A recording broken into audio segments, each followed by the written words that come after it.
and gentlemen, welcome back to another episode of GRAFFTV. Tonight, we have another legend in studio. He's a pioneer in the business of graffiti and a member of two of the most influential crews in Los Angeles history. A career that spans over 30 years. He's a writer, a muralist, a businessman, and a mentor to the youth. Ladies and gentlemen, I'm honored to welcome, it's the one and only Man One C.O.I.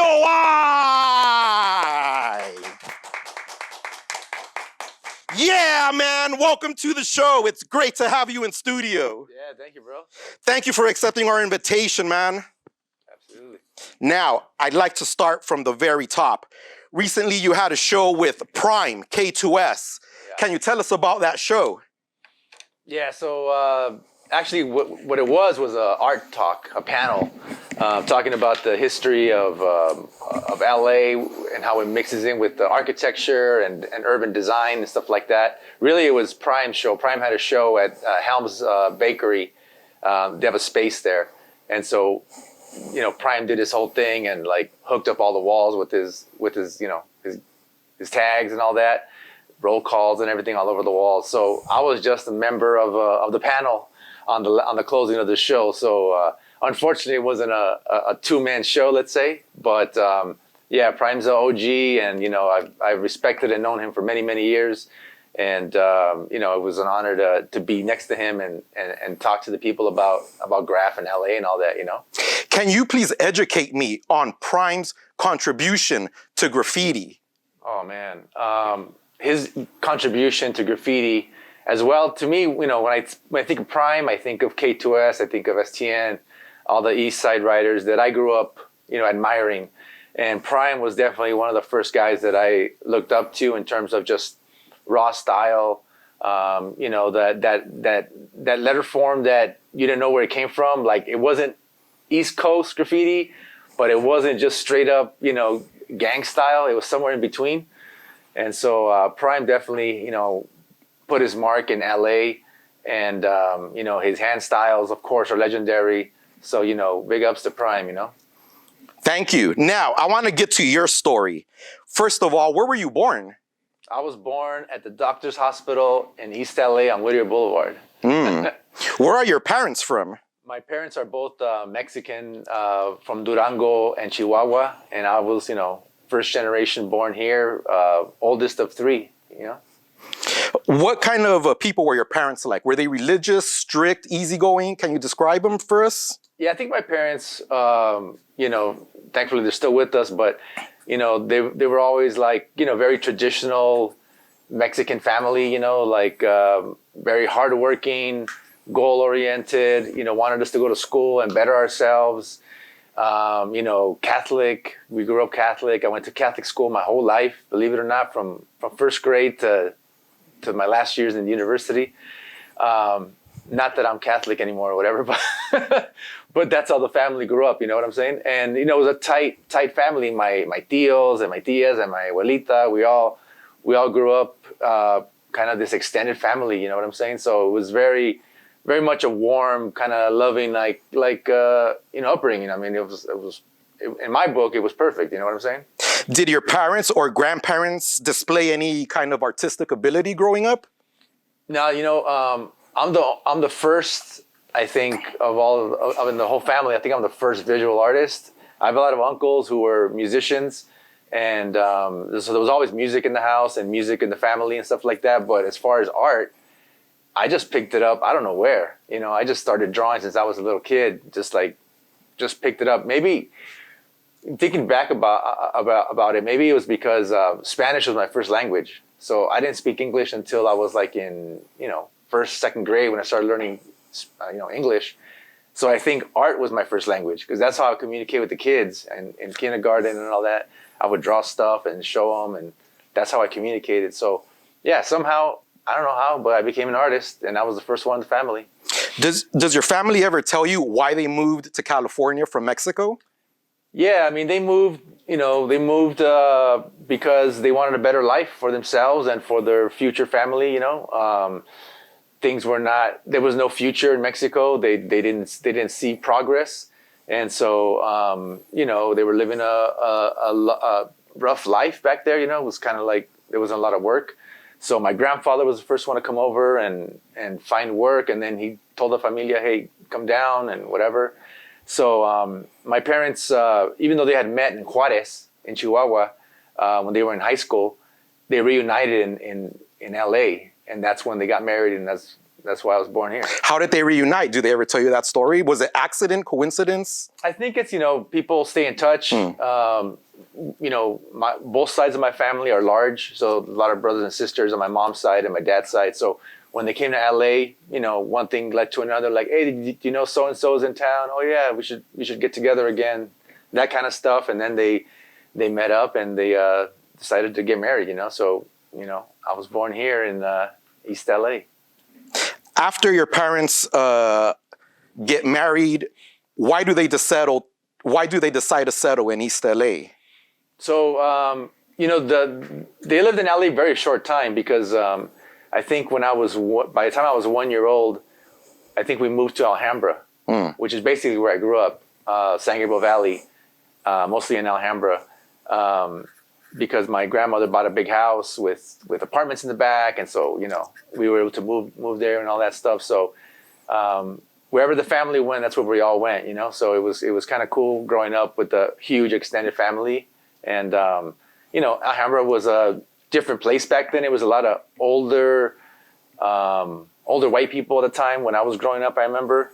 But then it turned Asian while I was like in grammar school. Like a lot of Asians started moving in and not very many Latinos, actually. There were a few here and there, but it was mostly an Asian community by the time I got to high school. Were you getting into trouble at a young age? What kind of kid were you growing up? Yeah, you know what? I was a very like studious kid. Like I wanted to learn a lot.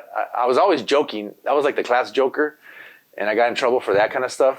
But really, I wanted to learn. I wanted to like learn about stuff. I was an athlete. I played baseball when I was a kid. I played soccer. Actually, I played soccer my whole life. Even played semi-pro after college.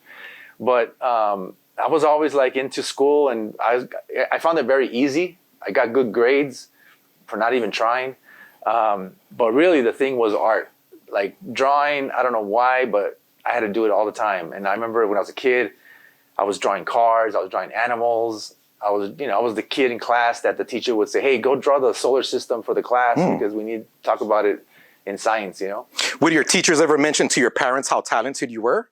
Yeah, my teachers, from the get-go, I mean, the very first day in kindergarten, I guess I drew this crazy tiger on a piece of paper, and my mom got a call by a teacher right away, like, hey, you got to come back.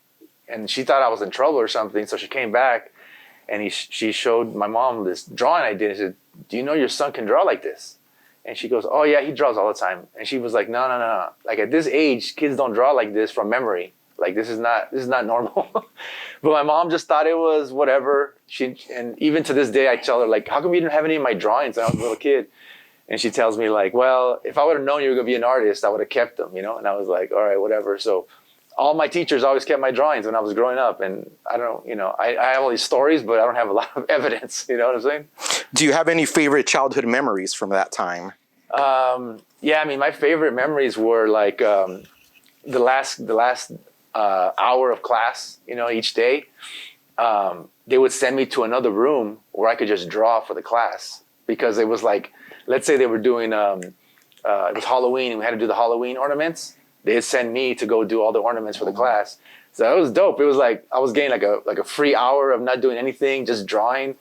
And all the kids were jealous, and they're like, how come we can't go help them out? And I don't know. I was just, that was my favorite time in school, was like that 1 hour at the end of the day where I got to just draw and do whatever I wanted. And it kind of felt like I was a little bit special at the time. You know, I was like, I stood above the other kids because I was like, man, I got to have my own time. It was a trip. It was good. You're showing artistic ability at an early age. Now, how old are you when you first noticed graffiti, or it comes into your consciousness? Was it hip hop videos, movies? Yeah, so the first time I got into actually thinking about graffiti or just seeing it, honestly, just seeing it was probably 6th grade. And around that time is when hip hop was coming to LA, and it had been here a few years, but KDOI, I was listening to KDOI radio station, and they'd play, back then we called it rap music, or dance or breakdancing music. That's what we used to call it. It was either breakdancing music or rap music. And I wanted to be a b-boy. That's what I wanted to be. I didn't think I was going to be a graffiti artist. I saw the Graff and the videos, and on we saw like Beat Street and movies like that. They were dope. But I was like, man, I want to be a b-boy. They're the badasses, right?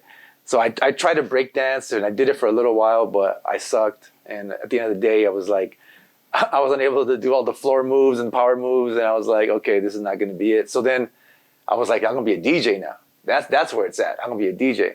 But of course, my parents couldn't afford the turntables and all that stuff. So next thing you know, I didn't have any of the elements to do, and it didn't dawn on me that I could be an artist, a graffiti artist, until much later. Probably like when I got to high school is when I realized, like, oh shit, I could do this. Like I never put 2 and 2 together. You know what I'm saying? Graffiti's in your consciousness. You're trying to be a b-boy. You're trying to be a DJ. Then you've noticed graffiti. Now, when do you see it up close and personal? When does it come into your mind that you can do it? Can you tell us about that story? Yeah. Well, I started doing graffiti kind of by chance, even though I had seen it and stuff like that. I went to an all-boys high school, St. Francis High School in La Cañada. It's like a prep school, So I was one of like maybe, I don't know, 20 Latinos in the whole school. It was pretty much a white boys school. And I would take the bus from Alhambra all the way to La Cañada. It would take an hour each way. So I was taking the RTD. And one day I'm on the RTD, and this kid starts mobbing the bus. And I'm like, yo, what are you doing? And then he's just like, oh, I'm just hitting it up. And he gave me the marker, and he's like, just don't put your real name. And I was like, oh, damn. So I had my headphones. I remember I had my Walkman, and I was listening to Mantronics. And so I just wrote Mantronics. I didn't put any thought to it, just like Mantronics, wrote it on the window, gave the kid back his marker. And then every day I would see the kid, I'm like, yo, let me borrow your marker. I didn't know where to get markers or anything like that. And anything I could do every day was just like, whatever. It was fun. It was just, just toying around on the bus. But then one day I realized this kid in my class was also doing graffiti. And I hit him up. I was like, yo, what's up with this, So he's like, well, we should go on the street and do it. And I was like, all right, let's get some spray cans. So then I borrowed his spray cans the first time. We went out, just did some stupid mobbing. And the first thing I learned was that if I wrote out Mantronics, by the time I got to the X, I'd probably get arrested. So I was like, okay, I can't be doing Mantronics, So I cut it down to the first 3 letters, Man, M-A-N. And that became my street name, Man One, But that's how I learned about graffiti, was just on the bus, If you would have been listening to a different band, would your name have been different? Yeah, I mean, my name could have been Egyptian Lover, or who knows what the hell it could have been, but, What song from Mantronics were you listening to? It was. I don't remember the song I was listening to, but I just remember that I used to listen to them a lot, among other MCs too. You know what I'm saying? Like, but especially the bass, the bass sound from Mantronics. Like, I guess I liked or whatever, but it wasn't so much that I loved them. They were dope or whatever, but it was just that it happened to be the thing I was listening to at that moment, and it was just like, I just ran with it, How did your first tag look? Terrible. Fucking toy. But I didn't care. I remember I had like an @ symbol as part of the M. I don't know why I did that. And I wrote that name for a while, even though I started doing Man, M-A-N, like throw ups, and I learned how to piece using Man. I was still doing Mantronics for a little while. And finally, at one point, I don't remember, maybe like a year or two into it, I just dropped the whole Mantronics thing and just started doing Man One. Because I had to learn how to use a can. I had to learn how to get my can control down and all that stuff. So at that time we were just using it was Rust-Oleum or Krylon, And it took a while to learn how to use it. It took a while to learn how to get the caps. It wasn't like it is now where you can just, order online or whatever. So so it took a long time, and then you had to meet people to teach you the ropes, to teach you where to paint. And it wasn't easy to find these people. It wasn't like they were just walking around like, yo, I'm a writer, It was like you had to really like get into the scene and meet someone, and they would introduce you to someone else. And it was a very like underground movement back then. So it took a while to get involved and to get into it. And at first, no one trusted you. Everyone called you a toy. So you had to really like learn the hard way, learn on the streets, Once you catch that first tag, why do you continue? Man, I continue because it was just so much fun. It was just like, I love just like carrying around a marker, carrying around a streak, walking around in the middle of the night and catching tags. It was just fun. It was just like something else that I could do. Now, mind you, I'm in high school at this point. I'm like 16 or 17, and I'm getting good grades. I'm the captain of the soccer team. I'm going to go to college when I graduate from high school in a few years. So I have everything going for me, and I decide like I'm going to get into Graff. And I always, from the get-go, I always realized that Graff was something that was going to take me somewhere. Like it wasn't just like I'm going to end up in jail or I'm going to get caught up in this stuff or whatever. For me, it was like this is expression. Like I'm gonna learn how to do this the way I want to do it, because this is gonna take my art from these little sketchbooks that I'm showing my friends to like freeways and the sides of buildings and big ass walls, and millions of people are gonna drive by my stuff. Like that was my goal. It wasn't fame was good, but it was a different kind of fame. It was like I want to be creative. I don't want to just catch tags my whole life.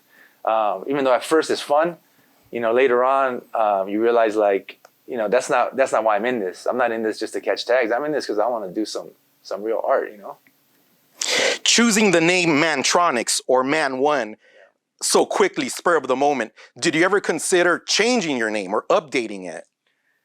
I never considered changing it. Obviously, if there would have been someone already with that name, and I'm sure there might have been someone, that had that name or whatever, but I didn't see him on the streets, and it was such a common name. Even now, when I meet people, they're like, "Hey, what's up, man?" And then they kind of giggle because it's such a simple, like, basic word. And it was weird because I have a lot of friends who went through many, many different names in their careers, especially at the beginning.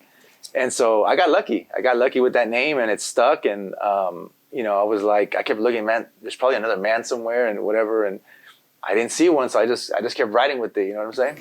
You mentioned after you catch your first tag in the bus, you go to school and you find other writers. Yeah. How do you encounter those other writers and find out they have a whole group?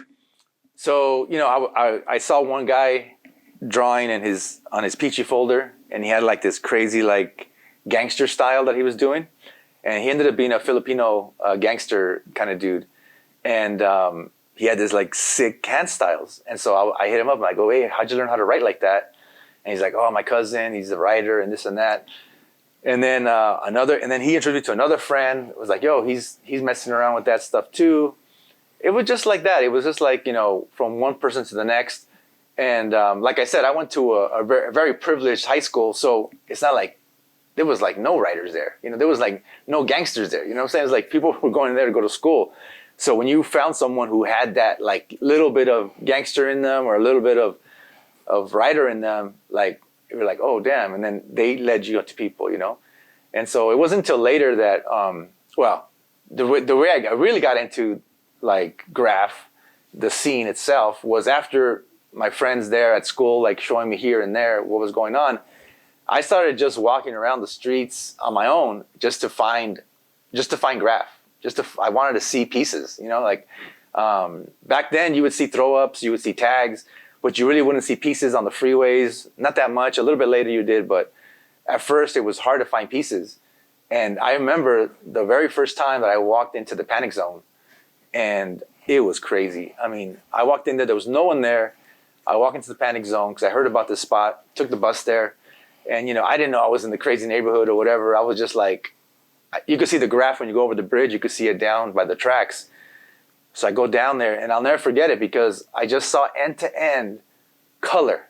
like dope ass pieces. I just remember like Jur, Egypt, Frame, Defer, Tempt, Heaven, Dope Style, STN, K2S, you know, just dope pieces, you know, Skept. I mean, just all these dudes. And everything was running fresh. There was nothing was dissed. And I remember like, I thought it was fake. I was like, yo, how did they do this? Like, it's so clean, so colorful. Like everything was like perfectly outlined, you know, in my book. I was a toy. I didn't know what the hell I was talking about. But it just looked so fresh and so clean. And I was like, that's what I want to do right here. So, you know, later, and I painted at the Panic Zone, you know, with different people and stuff like that. And everything was cool. But, you know, a lot of these places, it was just walking around and walking into them and getting inspired. You know, I remember, you know, I think the first time that I got like run up on was at a yard. You know, like I said, I grew up in Alhambra. Excuse me, get some water. Yeah, go ahead, man. Let me do that again.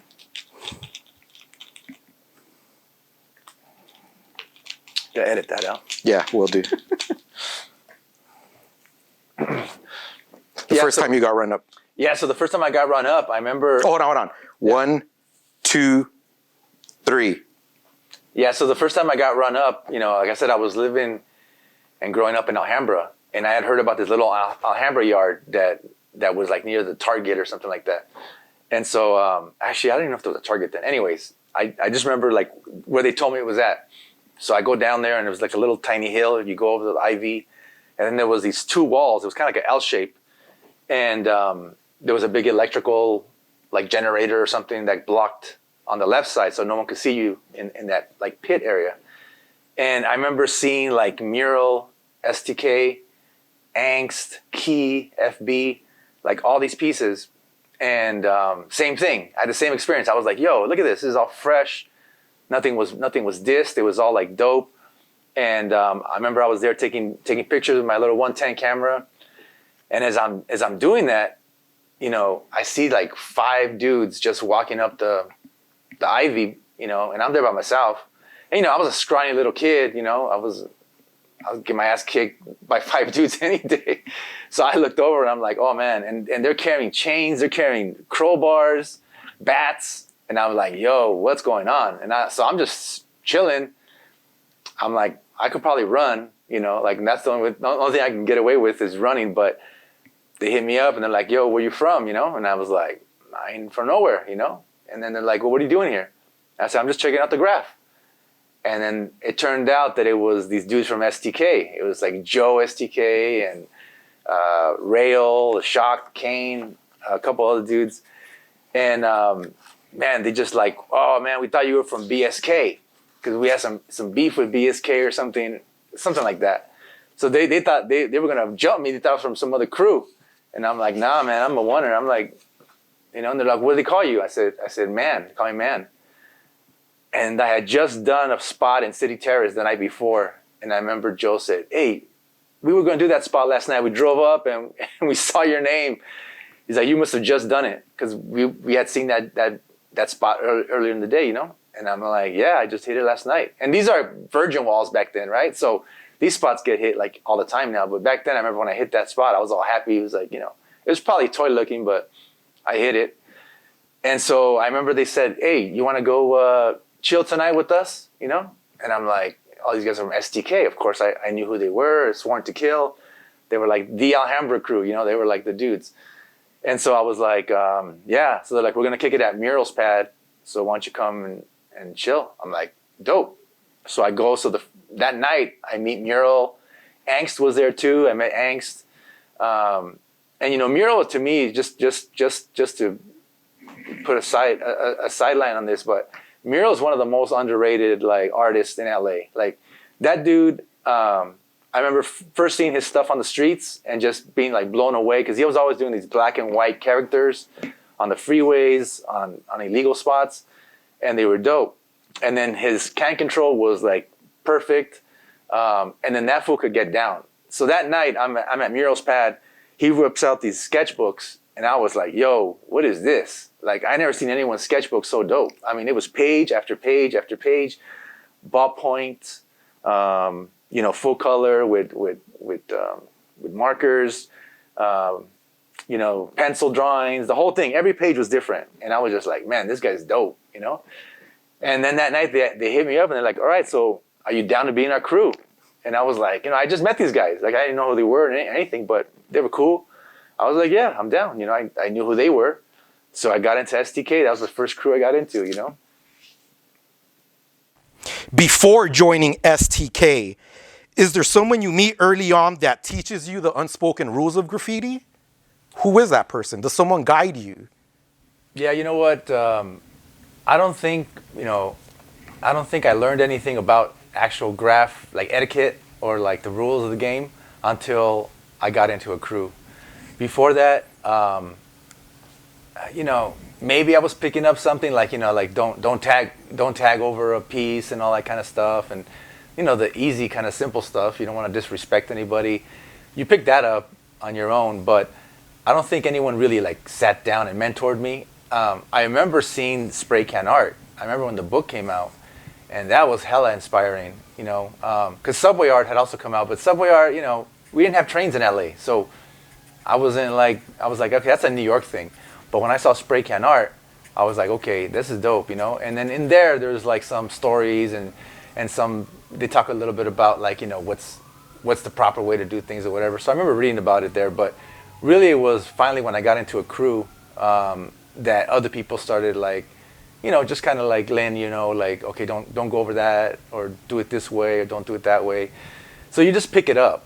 At least that's what happened to me. I just picked it up from here and there from different people. It wasn't necessarily like I had like one mentor, What I did get mentored on, I think, was about like how to paint, like how to use the can, what kind of caps to use, like I said, when I got into STK, I was hanging around with Muro a lot, and me and him would go paint, and I would learn a lot from him, just how he cut, just how he outlined, even what kind of caps to use to fill in and stuff like that. So I learned that from a bunch of different people, but he was the main piecer, in the crew.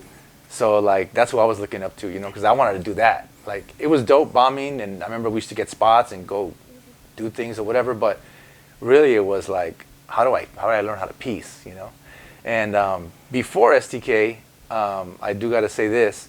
Before STK, the very first writer that I met, I think at the time, was Vile, and who didn't write Vile back then.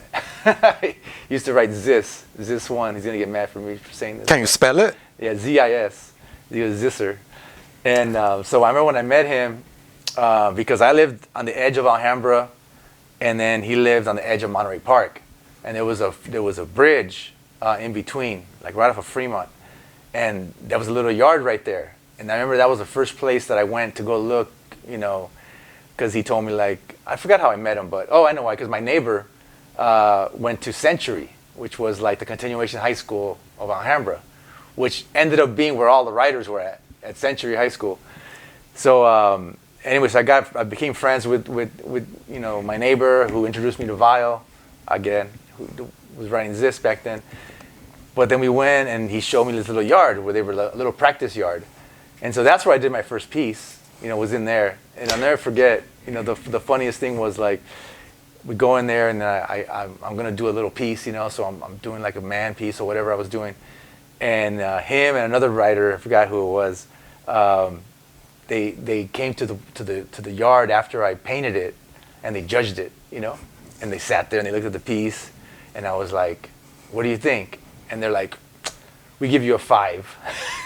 I got a 5 out of 10 in my first piece, so that was some funny shit.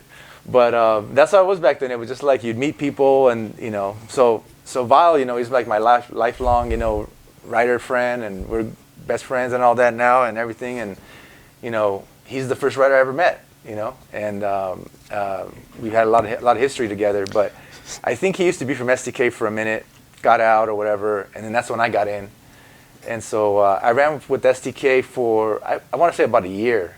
I guess it was around a year or so, because I remember at one point, Muro got caught up in some stuff, and he wasn't around. So I kind of got bored, because everyone else in the crew was just bombing, and we would go bombing. You know, like I said, there was these two dudes, Shock and Kane back then, who were bombing a lot. I used to go with them, Rail and Joe and all these other guys, and we go bombing and stuff. But really, in my heart, I wanted to learn how to piece. I wanted to get better at piecing, and there was no one else in the crew who could really piece.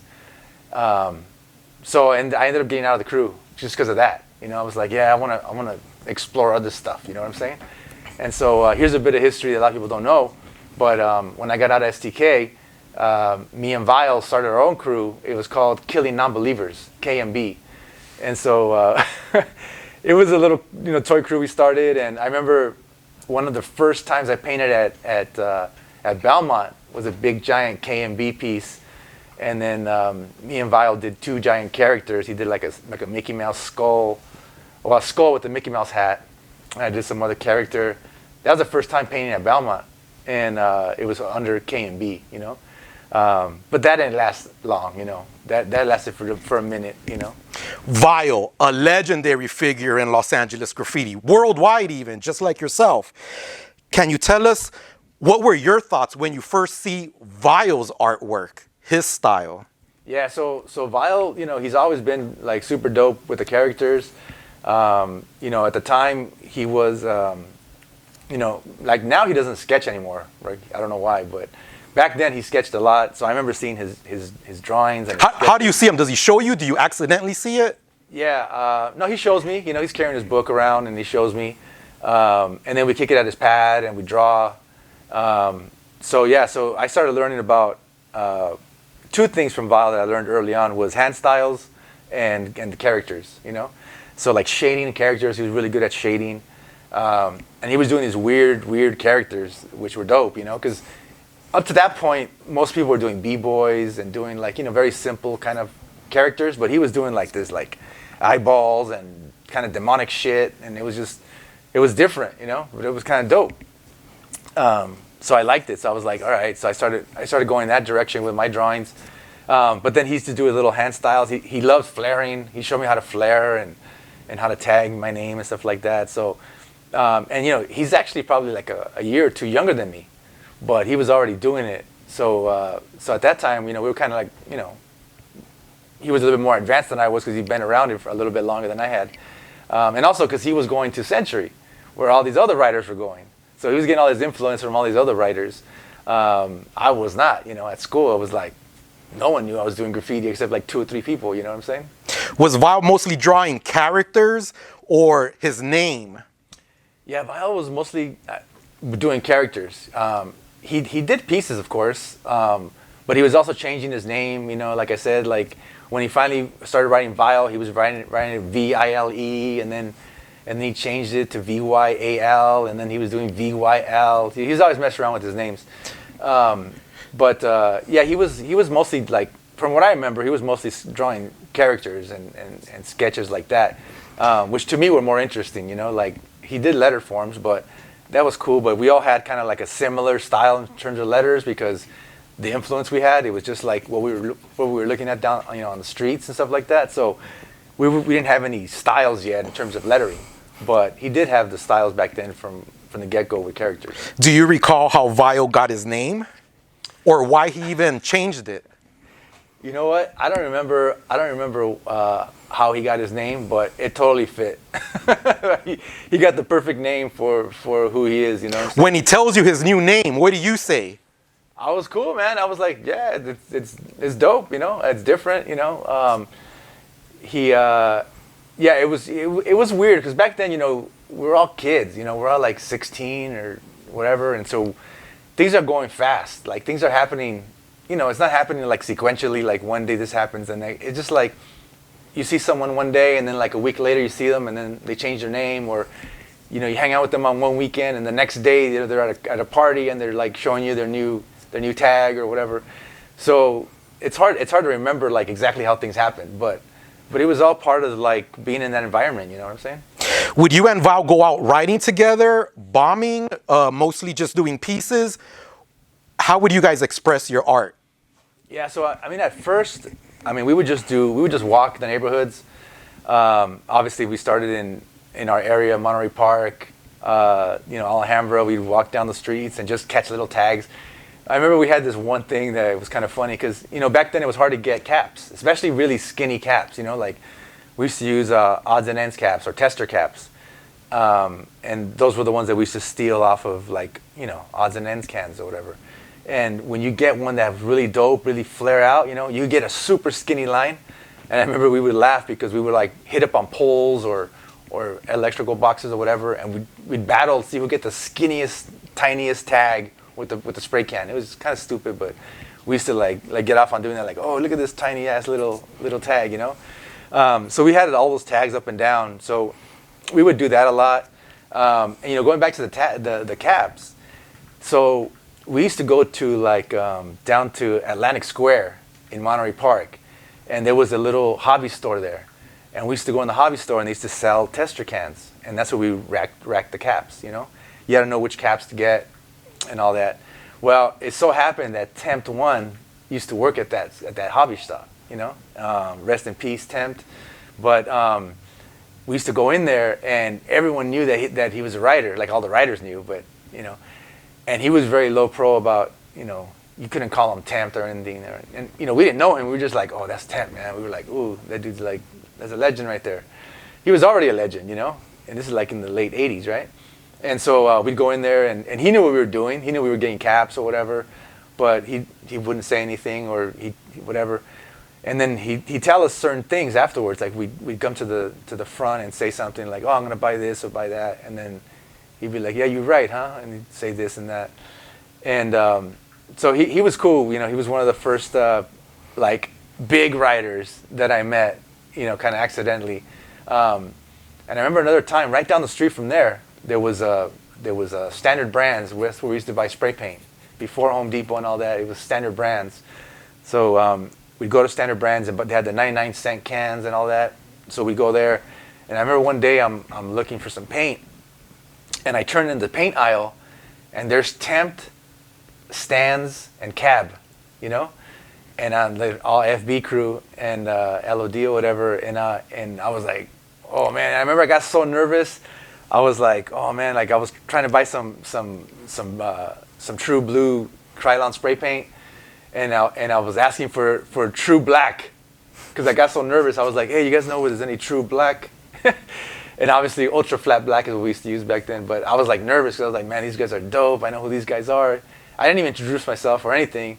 But I remember that was the first time I saw a small group of dope writers. And everyone used to go to the Standard Brands and rack paint and do whatever. So, there was only certain spots in LA where you can get paint. People don't know this, but if you wanted to get dope colors, we'd go to Rompage Hardware in Hollywood. And so that was a dope spot. But it was hard to rack paint there, But they had every color. So if you wanted dope colors, you went there. But if you wanted to rack paint, you had to go little mom and pop shops all over the city. And so, we'd go and rack paint for days. That's the way you had to, because I didn't have a job. I had no money. And so we had to rack paint, and that's how we did it. How would you steal your paint? Can you reveal that for us? Yeah, so one time, the biggest come up I ever did on racking paint was when I was hanging out with a friend. He used to write arson. There's a lot of arsons, but this guy used to write arson, and he eventually became a DJ with Fly ID. But he was at my school. He's one of the kids that showed me the ropes about piecing and stuff like that. And so he's his name was Damien, and he's yo, you want to get some paint? I know a spot. And I was let's go. And so I said, I went to school in La Cañada, which is a super white community, uppity community. And right down a foothill, there was a mom and pop shop right there.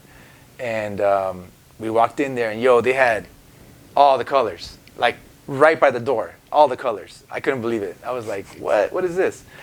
So I walked in. He stayed back. He had a Jeep. He stayed back. I walked in. I started talking to the old man and telling him this and that, whatever.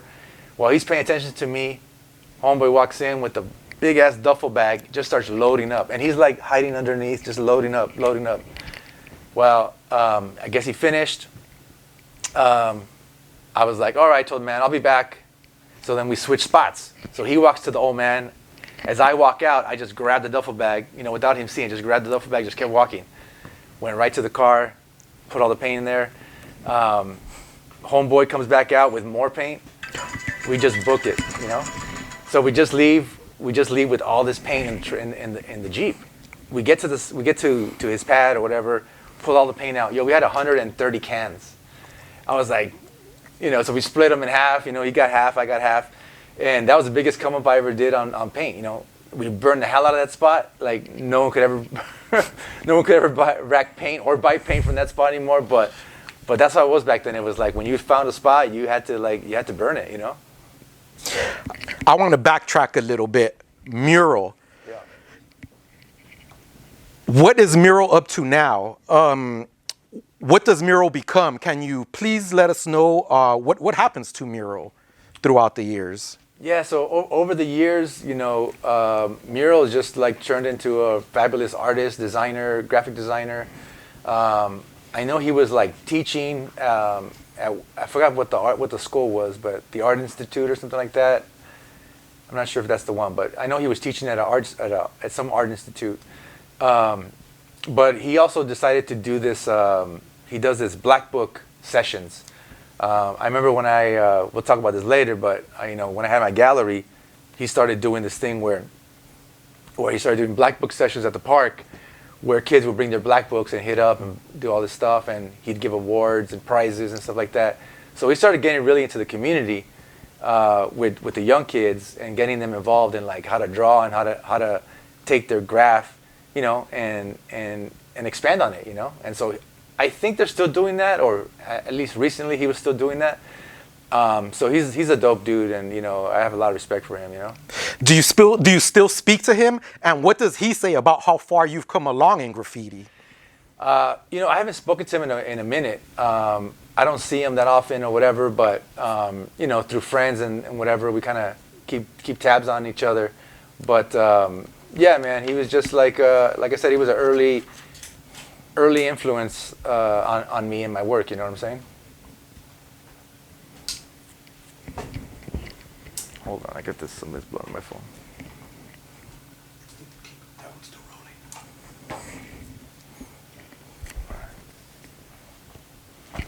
All right, ready? On 3, 1, 2, 3. As you mentioned, you join another legendary crew, STK. Can you tell us about STK's reputation back in those days? Yeah, so back then, there was like the really big crews, right? There was like STN, K2S. There was on the east side, that's what we looked up to. But there was also UTI, LOD. There was, but really big was like WCA, Blue Crew, BC on the west side. Those were the big crews. But there was all these like other crews, like secondary crews that were like good, strong, but still on the come up. They still weren't at that level yet. And STK was definitely like in San Gabriel Valley. There was only like a few crews that were like at that level. It was like STK was one of them. SKA was another one. Still kicking ass. So those were a couple of the crews, like more SGV. And so it was more of a local thing. Like everyone in Alhambra, San Gabriel Valley knew who STK was. And so Sworn to Kill was what it stood for. And I remember, those guys were just, the funny thing was, like I said, I went to a whole different school. I went to a private school, and all these other dudes went to public school. Most of them went to either Alhambra High, or they went to Mark Keppel, and a lot of them ended up at Century. So they were all in the public school system, and I was not. So they'd see me around like on the walls, but they were like, "Who is this dude, man?" Like what? Like they couldn't put a finger on how to get a hold of me or how to see me or catch me slipping or anything, because they didn't know anyone who knew me, and I didn't know anyone who knew them. Because I was just in a whole different ecosystem being at a private school.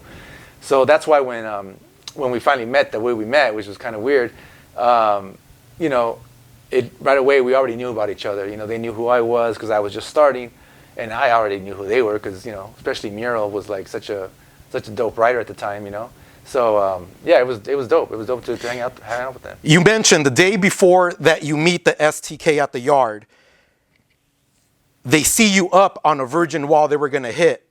Yeah. Can you tell us about you hitting that virgin wall? Where do you get the cans? Yeah. How do you design your throw up? If are you just experimenting on your own without knowing technique, or? Yeah. So at this time, like my friend Arson, he was showing me a little bit about how to paint. He's the one who first took me to the Sanborn yard, which wasn't a Sanborn yard yet. It was Sanborn, but there was tall grass. I remember there was tall grass, and we could hide in the grass, and we could paint. We were painting at night. It wasn't like a day spot. And I remember on those walls, there was only 2 throw-ups on those walls. There was a whisk throw-up, and there was a JA throw-up. And they were both brand new. And there was nothing else in the whole yard. And later on, it would be converted into the Sanborn yard, where I painted many, many pieces when I got into COI and all that. But at that time, there was like virgin wall still. And so I remember he took me, because he lived right down the street from there, and he was painting a piece, and he was like, "Yo, check it out. Let me show you how to fill in." And this is the middle of the night, tall grass, we're hiding, and he showed me how to outline, how to fill in, and whatever. So yeah, and then when you're bombing, you learn. It's kind of like on the job learning, right? You learn how to bomb by bombing. And so I remember like those spots that we're talking about, like those virgin walls or whatever. It was just black and white cans, nothing special. We used to use oven cleaners, like the fat caps, or glass cleaners. Those were the fat caps that we would use. But I remember my grandparents lived in the front house, and I lived, me and my parents lived in the back house. So I didn't want no one to know that I was writing. So I would hide all my spray paint underneath my grandma's attic, which had an entrance from the outside, under her house. So at night, I would tell my parents, "Oh, I'm going to go out with my friends. I'll be back in a couple hours." And I'd walk down, open the basement door, walk in, and I already had my paint stashed. I would just grab the bag, and I'm out. And then every night when I came back, same thing. I just stash it right back in there. And that went on for several years without my parents knowing that I was stashing, spray paint down there, or that I was even writing. But I would go do these little missions. I would go, get a little spot, come back, run across the freeway, do a couple of spots on the freeway, come back, because I live right near the 10 freeway, so I could walk to the 10 freeway, I could walk to City Terrace. It was all simple, close areas that I was bombing at, so it was fun. It was just a fun thing to do. But yeah, that's how we learned back then. Do your parents ever catch on to your secret hiding place? Yeah, so what happens, my parents find out that I'm doing Graff, is one day I'm asleep, I'm in bed, it's like midnight or 1 in the morning or whatever, and my younger sister is still out, right? And so my parents are worried because she's not home or whatever, so she comes home and she's faded, She was out with her partying with her friends or whatever, and she comes home and she's like, a little buzzed. So my dad gets pissed and starts telling her, like, "What the hell's going on? What are you doing?" Blah, blah. Because my dad didn't drink. So he was, like, upset, whatever. And to defend herself, she goes, "Why are you getting mad at me? Don't you know Alex is a graffiti writer?" And then I remember I woke up. I was like, "Oh, what?" And she goes, "Every time when you see Man on the freeways, that's him. That's him putting the graffiti on there." And I was like, "Oh, hell no." So I remember my dad walks into the room, wakes me up, and he's like gonna kick my ass. He's like, "So you're a cholo now? Is that what you're doing? You're a cholo?" And I'm like, "Nah, I'm a graffiti artist, And then he goes, No, you're not gonna do that shit here in my house, And I said, "Well, I'm an artist, so I'm gonna keep doing it, And so we had like a little standoff, and he said, "Well, I'm gonna kick you out of the house then. If you don't listen to my rules, then you're gone." I said, "Well, kick me out of the house, because I'm gonna be an artist my whole life, and this is just the beginning." And he didn't talk to me for a little bit, and we kind of whatever, I guess, hashed it out or whatever. But I told him I'm going to be an artist. That was my goal. And so he just thought, coming from the old school Latino kind of attitude, was like, "Oh, he's spray painting, so he must be a gangster, he must be a cholo." And once, he still didn't believe me, but I kept showing him the art. I kept showing him what I was doing. Then he saw paints and all that. And then I started painting in the house, like outside the house. Like I'd get boards and practice pieces and do stuff like that. So he was kind of like, okay, he's doing something, but he wasn't fully like behind it still. It wasn't until I went to college and got my degree in fine art that he was like, okay, this guy's for real, you know? Yeah. As you mentioned before, you joined the crew STK. Would you know the history of STK? Who started it? How it began? I mean, I don't know all the history of it, but I'm sure Mural was the one who started STK. I know Joe Joe was Mural's right-hand man pretty much. So, but I'm not really knowledgeable about how the whole crew started and everyone in it at the beginning. But you know, I know it was a small thing, but it grew to something pretty cool. You know. Once you join STK, does your goal in graffiti change, or what becomes your goal once you're in this well-known crew? I think once I joined that crew, that was the first time that I felt like, okay, I'm now surrounded by people who are in, you know, doing this, you know, like there's people in here who are bombing, there's people who are piecing, then there's friends, like I said, like I met Angst the first night, and you know, Angst is legendary, you know, like his A throw-ups were, you know, dope, you know, like, so I get to meet writers like that because of this affiliation, you know. So it was dope. It was dope to see that. The downside is you also now you're in a crew, and now their beef is your beef. So there was some beef with some, you know, other crews in the area or whatever, and you know, whatever. Luckily, nothing ever happened because of that, but. You know, that's one of the things that being in a crew, you know, it comes with the territories. Like, you know, people have egos and stuff like that, and especially back then.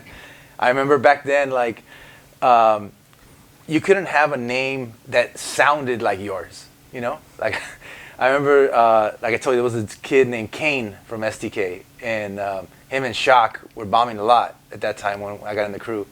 And we went to the very first Graff convention.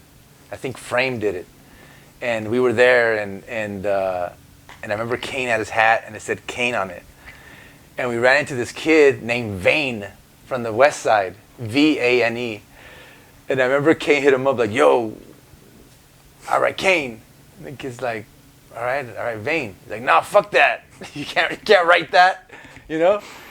And it was so crazy because back then it was like, you know, even if it sounded similar, it was beef, you know, which sounds ridiculous now because now there's people like straight up stealing full people's names and using it, and it's not a big deal. But yeah, back then everyone was really like ego tripping on all their stuff and trying to keep everything tight.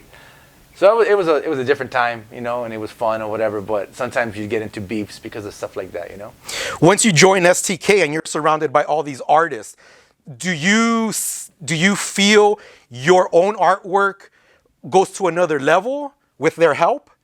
Yeah, definitely I was inspired by everything Mural was doing. Like, I would just sit in his house and look at his sketchbooks, and I was like, man, like this is dope. And you know, like I learned how to draw with ballpoint, you know, ballpoint pens.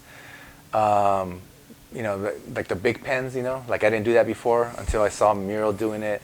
I learned how to draw like letter forms and how he did this, his letters and arrows and just, you know, just basic things like that. So I was definitely inspired, but it was like, okay, how am I going to go from doing this to the next level, you know? So for me, it was just about piecing, you know? So whenever I could, I remember one time me and Mural by ourselves, we went to paint at Belmont, and at the time, I guess STK had beef with BSK at the time, and I remember we went down, and there was all these fools like painting a big wall back on the back side of Belmont, and we didn't know who they were. They were just painting, and me and him pulled up, and we just came down to the very first tiny wall on the left when you walk in. So we went down there and we did a ST Kill piece. And you know, me and him did it like in maybe like, I don't know, like an hour. We just busted like a quick piece, and then we took off. You know, I don't even remember if we got a flick or not. Anyways, those dudes were all from BSK, and we didn't know that. And we came back maybe the next day or whatever, and the whole piece was dissed. the PSK had gone over the whole piece and dissed it and everything. And we were like, damn, we're lucky that they didn't find out who we were, because they would have kicked our ass, just me and Mural by ourselves. But that was part of the adventure back then. It was just like you didn't know who you were into. You were putting everything at risk just to get up and just to learn how to paint. I was chilling with him and painting with him because I wanted to see how to do fills, how to do fades, how to do blends, how to keep the can control on the outlines. I learned a lot from that. Like I said, it was only like about a year that I hung out in that crew, but I learned a lot from him in that year. How would you practice to get better? Would you practice on paper, on a wall? What took you to that next level practice-wise that you would credit? I think what took me to the next level for sure was going to Belmont Tunnel like every weekend. So after I got out of STK and me and Vile started KMB, we got a few other people in the crew and we started going to Belmont. And man, Belmont was rocking back then. I mean, everyone was painting dope ass pieces. It was intimidating to paint there because whatever you did had to be dope. It had to be like super clean, because you'd just be laughed at as a toy if you weren't. And I'm sure we did a bunch of toy stuff there, but there was all these dope writers painting, and we would just learn. Because I remember just going down there and watching, I remember like one of my favorite writers was Mondo from MAK, Modern Art Kings. And he used to have this 3D style with his fills, and I was like, man, that's just dope. How does he do that? So I just watch him paint. Him and Neo from MAK were dope. Then there was other writers like Besk, and there was guys from AM7 crew who come down there and stuff like that. So there was all these dope writers down there, and it was just like every weekend was different people, different crews. There'll be guys from the west side, there'll be guys from the east side, there'd be South LA crews down there, you name it. Everyone was painting Belmont back then, and obviously like that's where I also for the first time got to see Slick paint. I got to see Hex paint. I saw the first battle. So all that stuff was just like legendary. I mean, thinking about it now, but back then it was like, man, it was just happening every weekend. It was like celebrity status on steroids, because you see all these dudes, Dream SMD, Green SMD.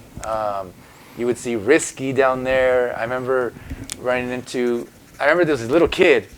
There was a little kid that would sell us caps, and it was this kid Sid from LOD, and it was funny because he was the dope little kid that hung out at the yard. He was probably like 12 years old, and he was like slanging caps, and he let you know, hey, watch out, the headhunters are coming. You better better dip or whatever. So it was dope back then. It was just like all these different characters. Frame would come down there in his car and he would sell.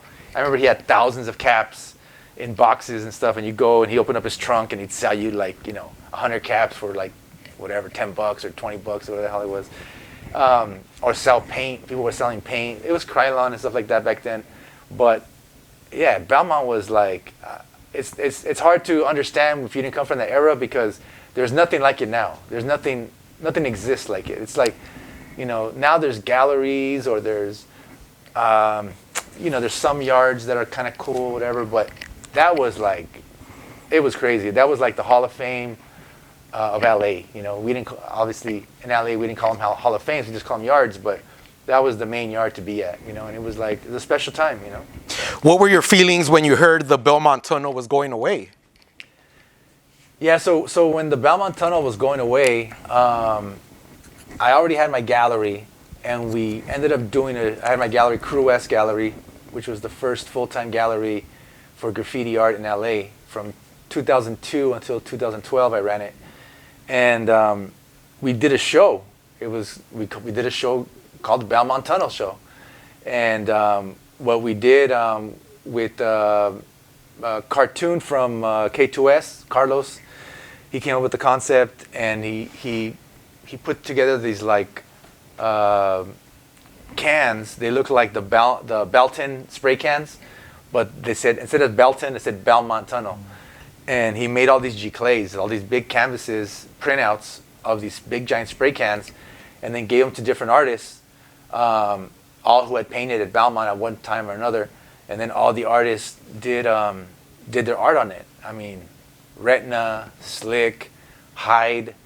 I mean, every writer, you know, Whisk, all kinds of writers were in that show, and everyone did pieces on these giant canvases, spray can canvases, and then we did a photo shoot. We went down.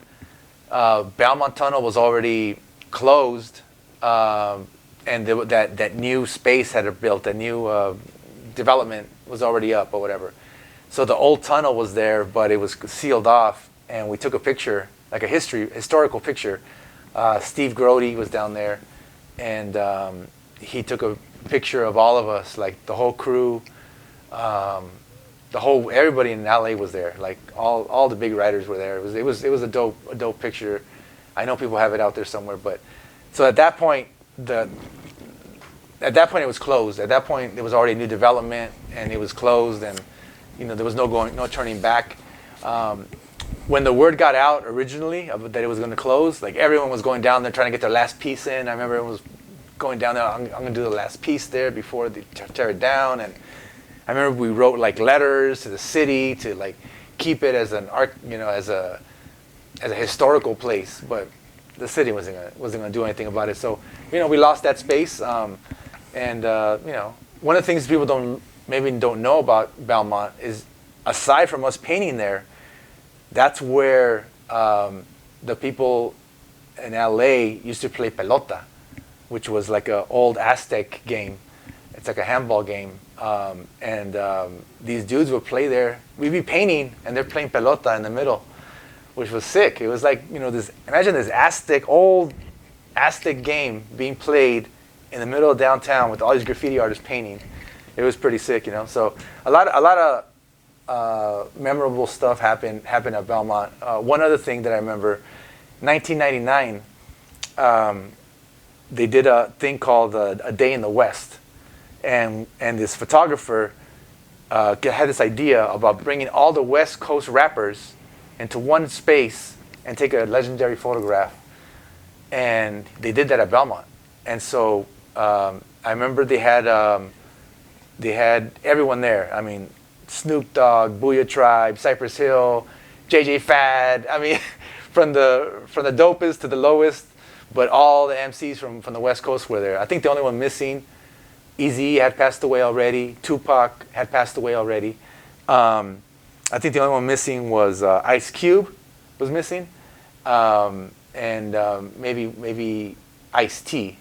I think they were the only two that were probably missing. But even Dr. Dre rolled up, you know. And so once everyone got in front of the walls to take a picture, you just see this like Mercedes drive up or whatever, some black Mercedes, and then he pulled up, Dr. Dre gets out. Dude, everyone just started clapping, gave standing ovation for that dude, and he just came, got his spot, they took the flick, he got back in his car and he was out. But that was legendary, you know. The thing was that the photographer didn't allow anyone else to take photos. So none of the writers were allowed to take photos. We all had our cameras. We took photos before and after, but not during the actual event, because they wanted that to be special, and it is. That photograph is in the Smithsonian. That photographer, forgot his name, but he got the piece into the Smithsonian Institute. So that piece of LA history is from the Belmont Tunnel. Great history, man. Thank you so much. You also mentioned earlier that you actually attended the Slick and Hex battle. That took place in the Belmont Tunnel? Yeah, so the very first battle was at the Belmont Tunnel. And, you know, I remember there was several battles. Here's the thing. Like, I remember MAK battled, was it WCA or KSN? I can't remember. There was battles all the time. It wasn't like, it was something that happened a lot at Belmont, which was dope. But when Hex and Slick battled, it was dope, but it wasn't like an event. It was just like they were battling, you know? Slick had done this, well, I guess Hex did this like dope character, like a scorpion, and this castle up on the hill. And then Slick came back with like a Medusa cutting the head off the scorpion, or something like that. You've seen the pictures. But the styles were just sick because no one else at that time knew how to paint the way Hex and Slick were just like, heads and shoulders above any other writer in LA at that time. I mean, they had their style down. It was unique. It was different. It was fresh. No one was doing characters like them at all. So it was super dope. But yeah, it was kind of like, people were just down there checking it out. They were battling, but then other people were there too, Risky, and I remember Duke and Frame were there. So there was other writers and stuff. So I remember being down there, but I don't remember it being like an event. I just remember like being like a battle.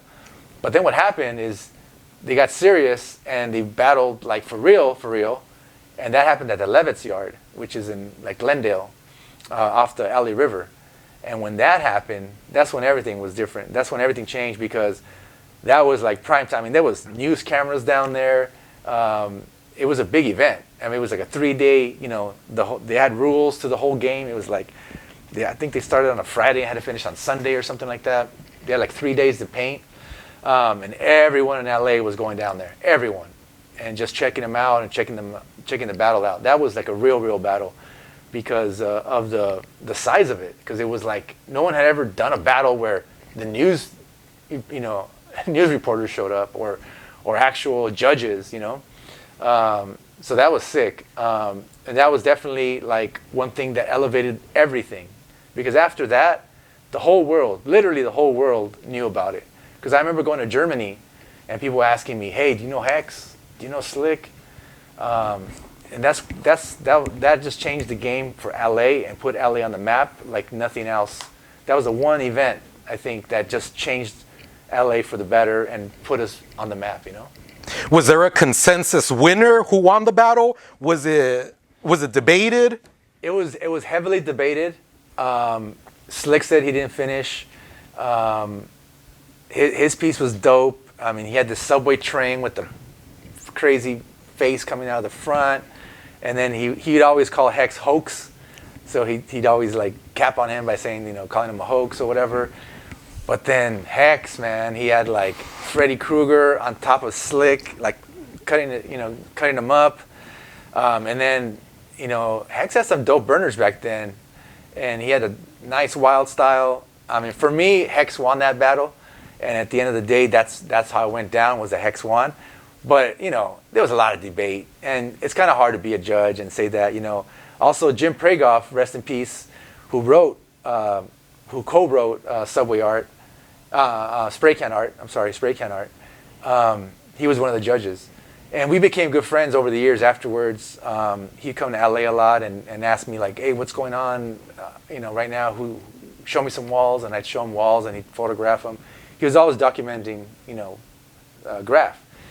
And he told me like, you know what, I should have never been a judge. That was the worst thing I did because in my eyes, there is no winner. Everyone's a winner.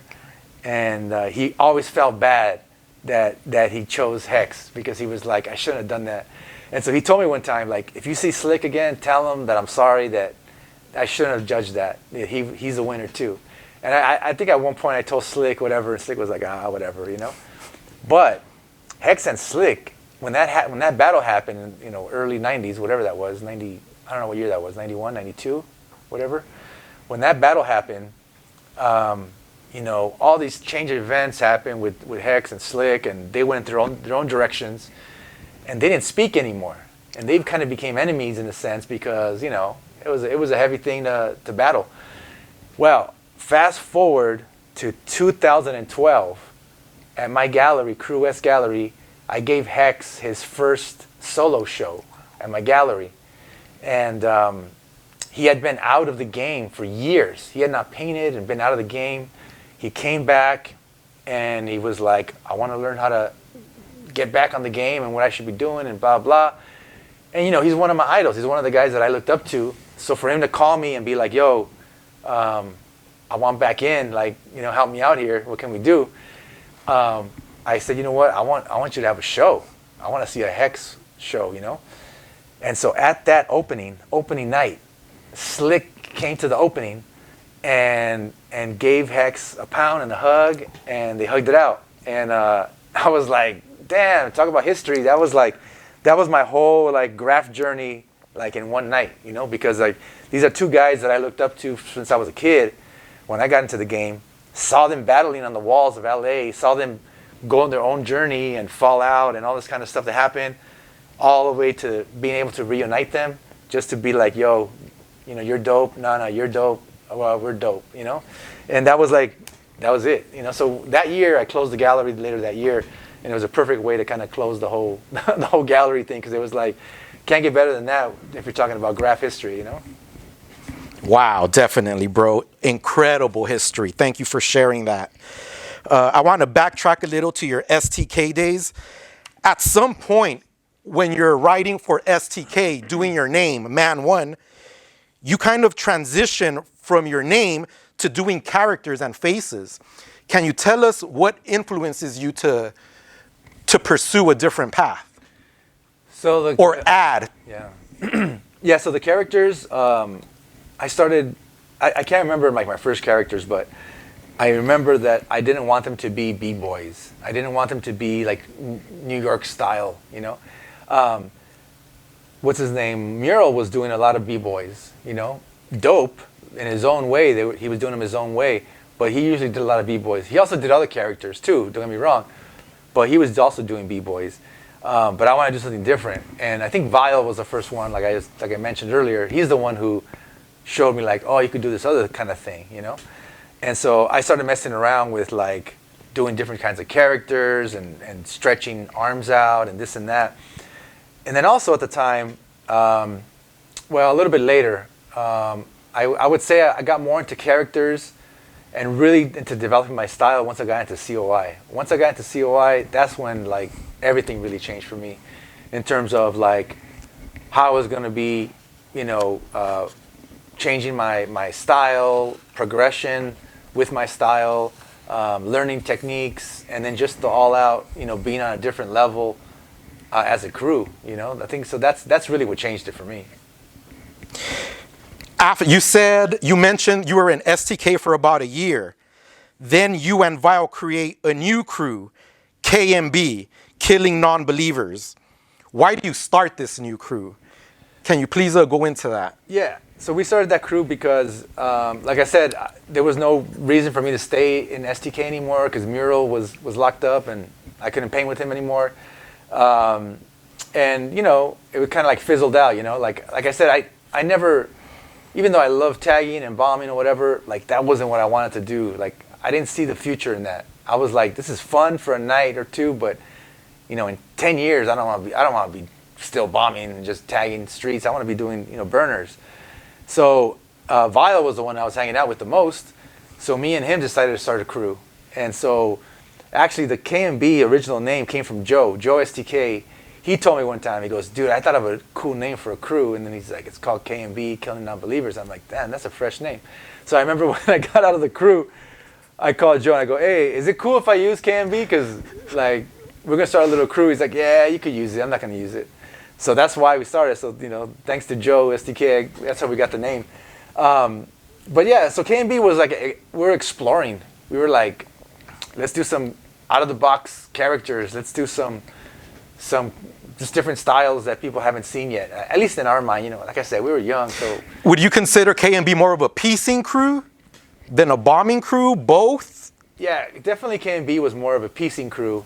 Some of the guys we got on the crew, The Great, we got in Staff, who used to be from SKA. Who else was in there? The homie Fit.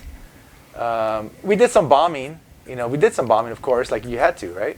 But we were really more like, how are we gonna like hang around with more like piecers, and that's what we called each other, piecers, and get some styles down, you know? So we would do a lot of black book sessions and stuff like that, and then we'd definitely go paint, and we would paint all the time. But that crew lasted very, very short time. I mean, I don't know how long, I can't remember, but I would say like 6 months. For sure not more than a year, because by 91 is when we got into COI.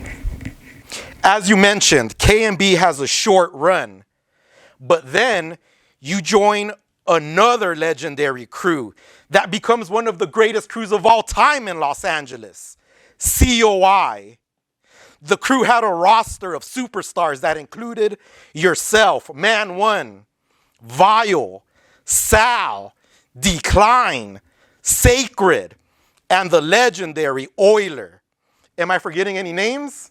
Yeah, there was other names. There was Comet, there was Lexo, there was Seance, there was Flask. So there was definitely, the great, so there was like a few other artists that were in the crew, but you named the heavy hitters. Can you please talk about when you called together a meeting at Shakey's Pizza and proposed the idea of a new crew? Yeah, so I got to go back to like 1991. We were still K&B, right? Me and Vile and these other guys. And there was a wall in City Terrace where they were going to do a new skateboard park. There wasn't a lot of skate parks back then. And so they were building a skate park, and it was called Lip Slide. And so on that wall was us, K&B, and Sacred, and a few other guys from C.O.I. And now, the way I met, Sacred and the whole C.O.I. crew was going to Belmont and just painting at Belmont. So we would paint there all the time, And so one day I ran into this kid, Sacred. He was just doing some crazy burners, and I was like, "Yo, what's up?" And we got to hang out. So every time I'd go to Belmont, I'd always see Sacred there, and we were cool. We were homies. And so, but I never thought about joining forces or anything. I was just like, well, we're gonna do our own thing, and you're gonna do your thing. But I respected him, and he was a cool cat. And there was all these other guys, like I said, like Comet and Lexo, who would hang out and stuff like that. And at the time, Euler was writing Fleece, and he was in another crew. He was like in a Hollywood crew before he was in C.O.I. And so it wasn't even that yet, So it was just like Sacred was really the guy. Like he was the one that was doing C.O.I. And so we were doing this wall at City Terrace at Lip Slide. And so I can't remember if I invited him or whatever, but we all showed up at the wall. And so we decided to let's paint together. Let's do a K&B C.O.I. production on this wall. And that's what we started out doing, right? And so we started painting and whatever. Well, as we were painting, Sacred, we were taking a break or whatever, and Sacred was like, you know what? Why don't you guys just get in the crew? Like, he just put it like that, And I was like, well, okay, cool. We'll do like K&B, C.O.I., whatever. He's like, no. It's just one crew, just C.O.I. Just bring everybody from K&B into the crew, and we'll just be C.O.I. And then I was like, oh, all right, that sounds cool. So it was that simple. We were all friends already. Now that day, the reason I don't forget that day is because that's the day that I got in the crew. That's also the day that Fleece became Euler. Because that day, Fleece was hanging out. We all knew him. He was obviously already doing buses and killing it already. But that day, for whatever reason, he told us, he was like, hey, you know what? I have a new name. I just came up with this new name. It's Oil. O-I-L. And I remember when he first said it, and we were like, okay, whatever. And he's already got the tag for it, and he showed us the tag. And then we're like, okay. So that day was the first time he tagged it, in City Terrace, right there on the tracks. And he's like, that's going to be my new name. And it's going to be Oil. It's going to be Euler. He already had it all figured out. And we're like, all right. So I even have a photo of him and the rest of the crew just standing in front of the wall, checking it out as we're painting this Lip Slide wall. This mural or whatever it was. But that was the day. That was the day that I got in the crew, that Val got in the crew. That's the day that K&B became C.O.I. And that's the day that Fleece became Euler, Wow. LA history. Who was in C.O.I. with Sacred before the two crews merged? Yeah, so the first guys in I think Sacred started C.O.I. I think he said 89. And it was like Lexo and Seance, Sweat, and Flask. I think those were the guys that he started the crew with. I may be wrong here and there. Comet, I don't know if I mentioned him, but so these were some of the guys that were already in the crew before we got in. Was Fleece from either crew, or he was a oneer at the time? No, Fleece was from I keep forgetting. I think it was a JOR crew from Hollywood. I think that's where he was from, or I think it was that crew. Anyways, Fleece was writing from a Hollywood crew. But then what happened? See, I go back to the Century connection. He went to school at Century in Alhambra, which is where Vile went to school, which is where Fit, who was also KMB. That's where these guys went to school. So everyone knew each other. Sacred was from Southgate. And so COI was started in Southgate. And so that was like those guys down there. That was like I said, Comet and Lexo and Sweat. They were all Southgate heads. But then Sacred moved to Alhambra. So when Sacred moved to Alhambra, boom, he ends up in the same school as Euler, as Vile. So everyone became friends. That's how it happened. It was just like a natural, like, we're just homies, we're just friends. Let's piece together, let's paint together, you know. So back then it was really about like when I got in the crew. I mean, we were like family. We hung out. We went to everyone's house and hung out and drew in the bedrooms and chilled and had carne asadas, and you know we were pretty tight, you know. And we were either based out of Alhambra or Southgate. That's kind of where we were based out of, you know. How long had COI been around when you joined? Well, like I said, I think it was '89 that Sacred started it, and this was '91 when I got in. So I mentioned earlier that you have a meeting at Shakey's Pizza to discuss that. Am I wrong about that? Does something else happen during that meeting? Honestly, I don't remember. I don't remember about the Shakey's thing. But Shakey's was definitely a spot where we used to hang out a lot. So maybe there is some history over there about the Shakey's thing, but I just don't remember. What does COI stand for? So the original name is Cause of Insanity, COI.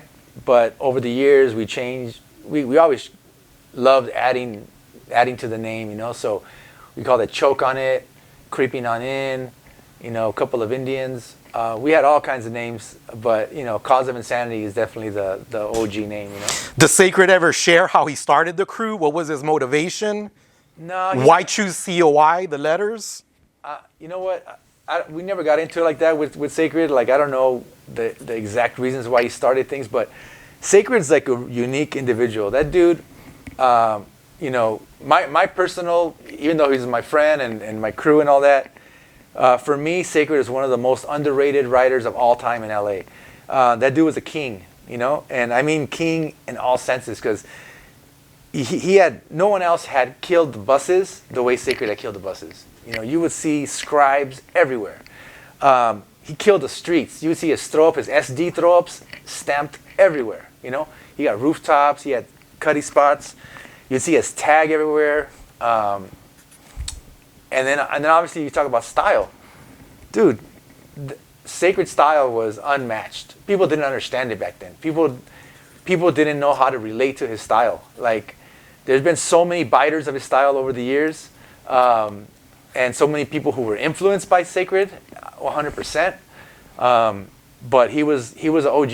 I mean, he kinged it. Like, his style, his, you know, he was all city.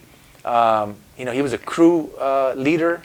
So that dude had like one of the few things that not many writers have in LA, which is all those elements, and be dope at all those elements, and then still be a leader. You know, so that takes a special kind of person. And you know, and also he never got busted. You know, all the killing he did, and he never got busted. I mean, I'm sure little bust here and there, but like, he didn't do no time or nothing like that. And that says a lot for someone who killed it like that. You know what I'm saying? I've seen Sacred hit up a number after his name as well. Yeah. Do you know why he hits that up, or what does it mean? Does it have a hidden meaning? Yeah, he always did Sacred 194, and I have no idea. I never asked him why he did 194, but you know, that was his number. He was into that. So yeah. When Sacred mentions combining the two crews, is there anyone from KMB who advises against it? Was everyone pretty much on board? Like I said, you know, we were all friends. We were already all friends, so it just made sense. No one was against it. We were just like, yeah, that makes sense. You know, like it's like Voltron, right? You put more parts together to make a bigger thing. So we were all small crews. I think at our height, at our apex, COI was like 12 members. So you have to understand that we were running around at a time when like UTI had like, I don't know how many members, but they had, probably over 40, 50 heads. You had all kinds of crews in LA who had, big crews. And we were like a little crew with 12 heads who were like, bombing everything, piecing everywhere, painting spots and just getting up everywhere, It was really a cool time. Do you know how Sacred got his name? Does he ever reveal that to you? No, you know what? It's funny because a lot of these conversations we never had back then. Like I don't remember how Sacred got his name. Maybe he told us. I don't know. But everyone had like a different, I think it was so unique of a name that no one. It was just like, yeah, because Sacred was like I said, he's a special dude. He thought differently. When you talked to him, it was weird because he was thinking about things you weren't even thinking about, and that's how when you saw his pieces, that's how they were. Like you saw him sketch, and you were like, damn, I didn't think it was gonna go that way, but how did you get there from here, And that's how he thought. So when he talked, things just made sense, even though they didn't make sense. They just made sense because he was that kind of a weird attitude and kind of like a hippie in a sense. He was just freewheeling, but also really smart and really street smart too. He would never do things if he thought it was too dangerous. Like if we were going to get into some like real dangerous situation, he wouldn't do it. But if it was a dangerous situation and he knew he could get away, he would do it. so he had this like weird attitude, Another legendary figure from the COI crew is Sal, COI. Can you talk about first meeting him and how does he join your crew? Yeah, so Saul gets in the crew. He's like 14 years old, and so we're having a meeting at Sacred's Pad in Alhambra, and then the homie 125 from BLA back then, he used to hang around with 1-2 all the time, and 1-2 brought him. We had already seen Saul. Saul was like famous for these like landmarks on these poles, like every pole had a Saul tag. And we had already seen him up, but we didn't know who he was or whatever. And next thing you know, like 125 brings him to the meeting and introduces him to us. And Saul was 14 years old, just like bright-eyed and like bushy-tailed kind of, real quiet dude. And we were already like, 19, 18, 20 years old. We were like that age. And here's this 14-year-old kid who's killing it, and we just got him in. That day, 1-2 brought him in and just showed him, said, "Hey, this is Saul," and we're like, "You're dope, dude. You're killing it, and you want to get in the crew?" He's like, "Hell yeah!" So he got in the crew like that. That was that simple. No one was going to contradict that. He had already done his work and paid his dues, and then he just, boom. After that, he blew up even more. He just like really started learning how to hit spots and. To this day, he probably still has more landmarks than a lot of people that I know. Sal is known for his incredible tags and scribes, as you mentioned, which are still running today. Why doesn't he get into more artistic flow, characters, pieces? Do you know why? It seems like he just focused on tagging and scribing. Well, the crews always have like different little sets within the crew. We had piecers in the crew, we had bombers in the crew, and then we had some that did both.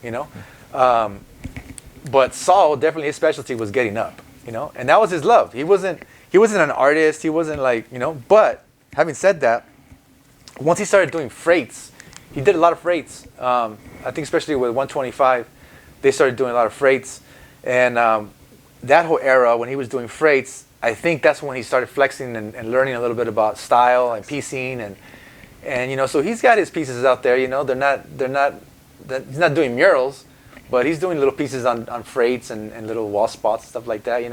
So I just think everyone has their own thing that they're into, and that's what he was into. He was into catching tags, catching scribes, and getting landmarks. Thank you. Also, you mentioned another legendary figure, 125er. Why doesn't he join COI? Was there ever a discussion?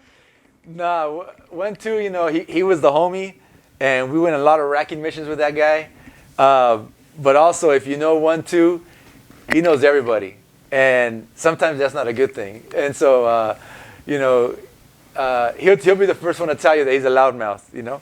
But you know, 1-2 was a cool dude, and we always hung out with him. But we never thought about getting him in the crew, and he never asked. He was happy doing his whole thing. You know, he was already the downtown LA king. He didn't need a crew to back him up or whatever. So he was the homie. But yeah, it was just his own thing. Again, COI, a lineup of heavy hitters. Another underrated superstar that I think is Decline, COI. Can you talk about when he joins the crew? Yeah, so at some point, like Euler, you know, takes off, because when Euler first started getting up, it was with Sacred. So it was, like I said before, it was Sacred and Fleece when he was still Fleece, and then when he turned to Euler, it was Sacred and Euler, and you would just see them bombing the hell out of everything.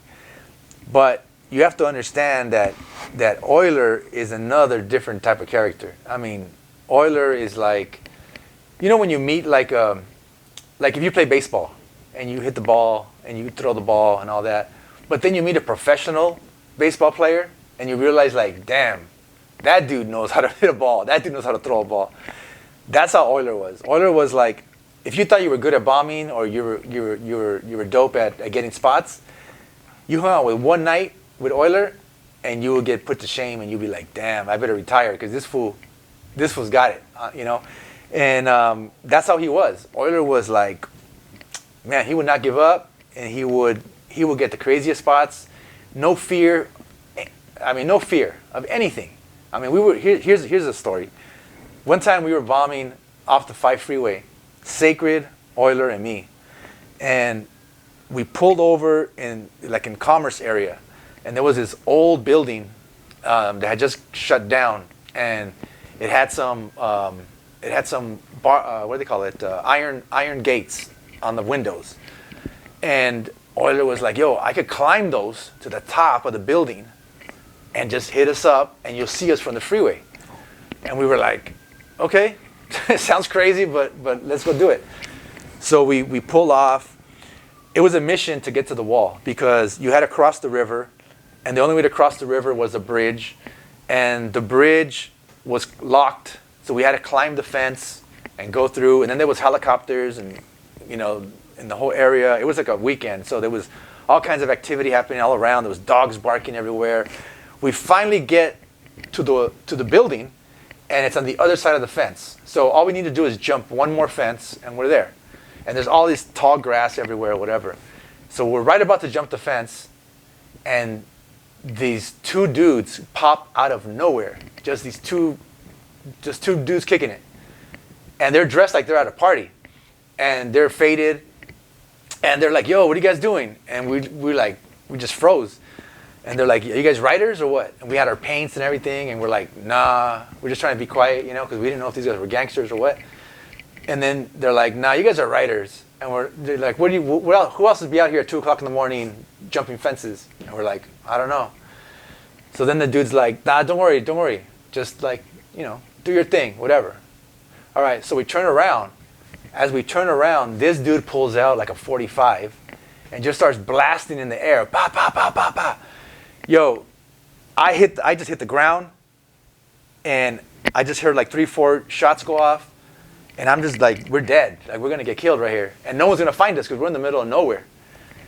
And next thing I know, it stops. I look up, and Oil is right there. He hasn't even flinched. Homeboy is standing there, like unfazed by this dude's gat, just popping off in the air. And I'm looking up at Euler. So then I stand up. That dude with the gat starts laughing because he's just like, I'm just fucking around with you guys, you know. Don't worry, I ain't gonna shoot you guys. And I look, and Sacred's gone. Sacred already jumped the fence. He's like 100 yards away. I mean, that dude was fast. And I'm sweating. I'm like, yo. And then the dudes are laughing. They're like, they were just some gangster dudes having fun, drinking some 40s or whatever. Just wanted to scare us. So then he goes, yeah, just go back to what you guys are doing. We're out of here, you know? So we just stay watching these dudes, and they walk away. They walk away. Sacred comes back. Sacred comes back. We all gather together, all three of us, and we're shaking. You know, we're like, yo, we came within an inch of our lives, right? Me and Sacred are shaking. Oil is cool as fuck. He don't care. He's just like, hey, so let's hit the spot now. And we're like, yo, dude, nah, I can't even climb right now. I can't even climb this fence. How am I gonna climb the building? You know? And he's like, you know what? I'll hit you guys up. So Oiler takes the cans, climbs the fence, climbs the building, does an oil man sacred on the spot, comes back down. He's like, let's go get another spot. And me and Sacred are like, we're done. Like, nah, man, we wanna go home. We wanna go home and chill and, like, you know, be thankful that we didn't get killed tonight. But that's just a small example of, like, this dude had just balls of steel, man. He was like, no joke. And I never met someone like as unfazed by the craziest shit ever as him. So that gives you a little clue as to why he got up so much. You know, he just had no fear. Before Oiler becomes Oiler and he's Fleece, had you ever heard of him as Fleece? Oh yeah, everyone had heard of him. What was his reputation when he was Fleece? Yeah, he was just up. He was at scribes everywhere. He had tags everywhere. He did a lot of Hollywood spots. Yeah, he had like a cool little tag. So the other reason, or probably the main reason why he changed it is because he'd been wanting to get into LOD for a long time, and there was Sleaze. You know, rest in peace, Sleaze. So Fleece looked too much like Sleaze. So I think that was the main reason why he needed to change his name, because he was like, I'm never gonna get into LOD if my name is Fleece, right? Because you got the king Sleaze with it, right? So that was another reason why he changed his name. I'm pretty sure, you know. What were your thoughts when Oiler made it to the Fox 11 special representing COI? Yeah, like that Fox 11 special where he came up, and this goes back to that question you asked me earlier. When Oiler started getting up, and he was like too much to handle for us. Like he was just wild. He was just every night, boom, boom, boom, hitting everything. So he needed a partner that could be, you know, I guess as on top of things as he was, like, you know, out there as much as he was. And so he brought in Decline. So Oiler brought Decline in, who at the time was from SH Crew, I think. And Decline, you know, was another dope head who just understood the mission, you know. And so Oil Decline became the statement. You know, it was like you'd see oil, decline, decline, decline. And he had the DCLs. We used to call them the caterpillars because they had the DC and the L had like a caterpillar. So he used to do his caterpillars next to the oil stamps. And so they were doing crazy spots. At the time, no one was doing these. You know, like on the bridges, under spots, overhangs on the bridges, on the overpasses. No one was doing those back then. He was doing, you know, obviously the heavens, crazy spots, and that's when the whole Channel 11 thing happened. And they went out with Oiler and Decline, and the rest is history, as they say, you know. Because once he came out on TV, oh man, the whole level of fame for Oiler just blew up, you know. In the Fox 11 special, we see Oiler hitting billboards. Were you ever into hitting billboards, catching the heavens? I never caught a heaven, never did the billboards. Anything that required a lot of climbing, I was like, hell no. So, you know, I kept my stuff on the streets. And like I said, you know, I mostly bombed when I first started.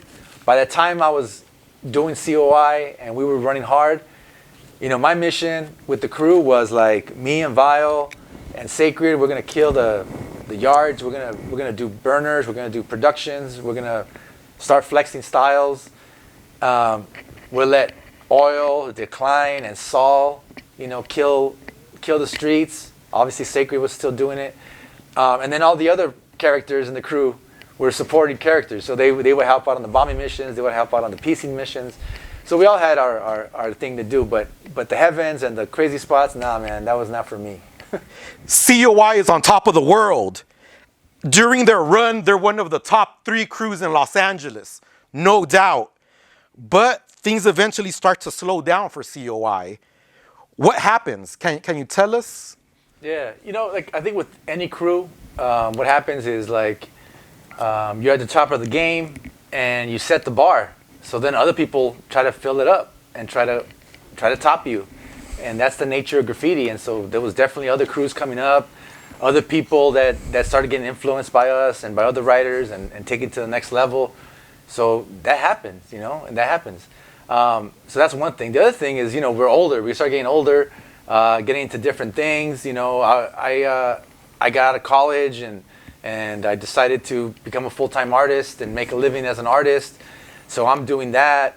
Other people have other things going on in their lives, and so the unit of COI, just starts, not falling apart. I say just growing up, and so certain people had to go handle certain things and leave for a while, and at the end of the day, that's what happens to all crews, and I'm happy to say that, like, even though it's been a long journey, like, we're all friends still, we all know each other, we still hang out, not as much as we used to, but once in a while we reach out or whatever. But some of us are still doing it. Vile's a full-time artist, I'm a full-time artist, other people in the crew went on to do other things, but it's one of those natural things. Like, we never set to have COI be a thing forever. Like, there's crews who keep getting in young blood. We were never about getting in young blood, like, just for that reason, like, we wanted to have our unit tight, and we were on our game, mid-90s, early 90s, mid-90s, and then it became what it became, and it's happy to be part of history, As COI slows down, it seems you focus more on the business aspect of graffiti. You actually tell a story about going to your friends and mentioning selling canvases, but you don't have the reaction that you quite expected. Can you talk about that? Yeah, early on, man, I was like, even when we were painting and stuff, I remember we had a chance to do an exhibit, and I told some of the guys in my crew, like Seance and Vile, like, yo, let's do this on canvas, and and people were like laughing, like, nah, man, no one's gonna buy graffiti. Like, what are you talking about, right? So at the time, we were still young, so we didn't understand what was gonna happen in the future. But my goal was, like, I'm gonna make a living doing this. So I don't know what you guys are doing, but I'm gonna make a living. And there was no one to show us the way, because no one had been doing it. There was no full-time graffiti artist that we knew of at that time. But I just knew, like, if I'm an artist and other artists make a living, what's the difference? So that was just my attitude, and I think it was a little bit ahead of its time, because some people, even in my own crew, were like laughing at me, saying like, nah, man, it ain't gonna happen. How do you go about proving them wrong? What steps do you take? Well, what ended up happening is I started getting jobs after college. I started doing jobs for MTV, Coca-Cola. I started getting these corporate gigs, and by the way, at the time, people were hating on me for that. People thought I was selling out. They thought, like, yo, you're doing it for money, whatever. And I'm like, I'm being an artist and I'm getting paid, so I don't know what you're talking about.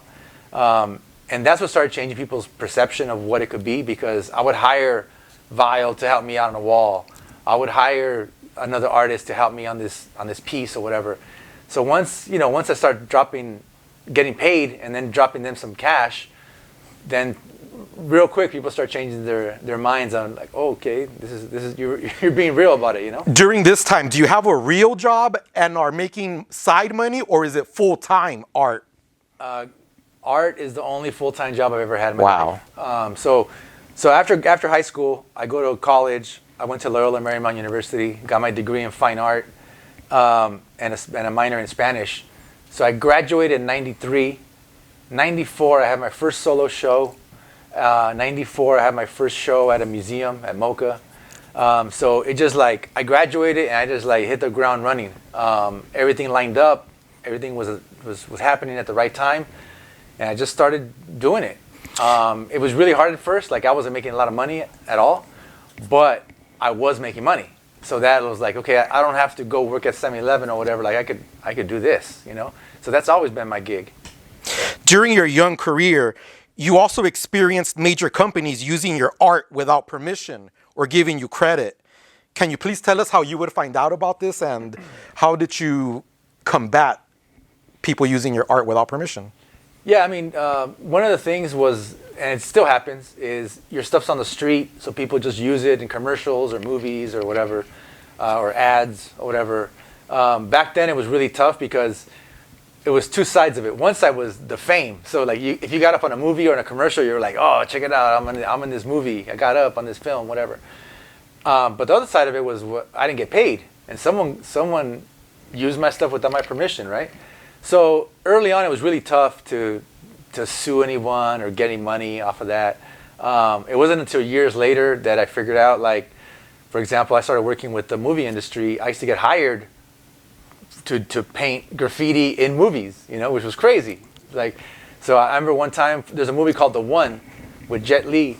I painted the entire outside of Belmont Tunnel on the fence. They hired me to paint all these canvases in the studio, and then they installed them. So there's like a 1 second shot in the movie where at night he's running over the bridge, and you can see all my graph back there. But anyways, it was just a matter of like figuring out how I could make a living, how I could make money with anything, painting props for movies or backstreet, kind of scenes, or do illustration or create designs.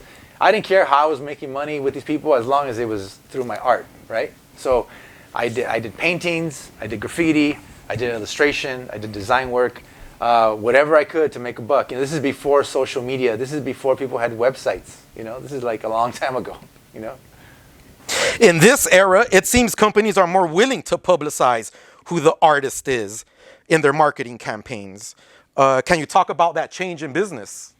Yeah, so at some point, probably in the 2000s, mid-2000s, companies realized that, well, instead of just using this art in the background or just anonymously on an ad, these artists have followings. These artists are known by certain demographics.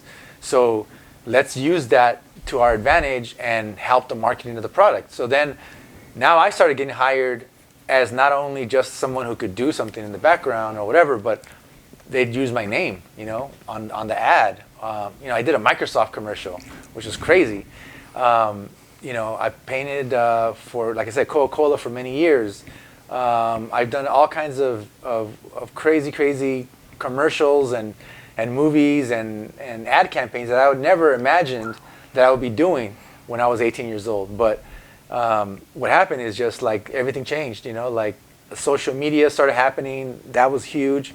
But just in terms of like who's who and how you send a message, how you sell a message as one of these corporate companies, they discovered like, let's not fight these artists, let's work with them, and let's submit to the masses what these artists are, how talented they are, and help us sell the product. So that's how it happened, and like I said, early on people hated me for it, but now people are like, oh yeah, we all want to do that now. What do you feel has been a key to your successful business career? I think one of the keys I've had, is that I've been very lucky and fortunate to be in the right spot at the right time and then take that leap. So there are other artists that are way more talented than me, other artists that are way doper than me, but they just weren't there at the right time. Or if they were, they didn't take the leap into the right direction. They went another direction. And so I just happened to, be there, the door open, and I walked right through it, And so, but also I had a sense of like the long game. I always knew this is how I want to feed my family, raise my kids, buy a home. Like these long-term goals are going to happen through this career that I'm creating. So I was looking for that. And a lot of these artists, they weren't looking for that. And so when it approached, they didn't know. And I did, so I kind of got lucky. If it wasn't for graffiti and art, what would you have done with your life? Was there a backup plan? So I mentioned I played soccer my whole life. I played Division I soccer at LMU, and I got asked to play in Germany and in Mexico, in the second division. So I could have gone pro, maybe, if I would have gone that route, but I didn't want to live in Germany. There was no tacos there. I didn't want to live in Mexico because, like, you know, my family had struggled so hard to get here, and I wasn't going to go back to Mexico. And the U.S. Didn't have a pro soccer team yet. They didn't have a league yet. That happened about 2 or 3 years after I graduated college. So if things would have been different, if there would have been a draft, maybe I would have tried out for the draft, and who knows. But that was my only backup plan, was either I'm going to play soccer or I'm going to do art.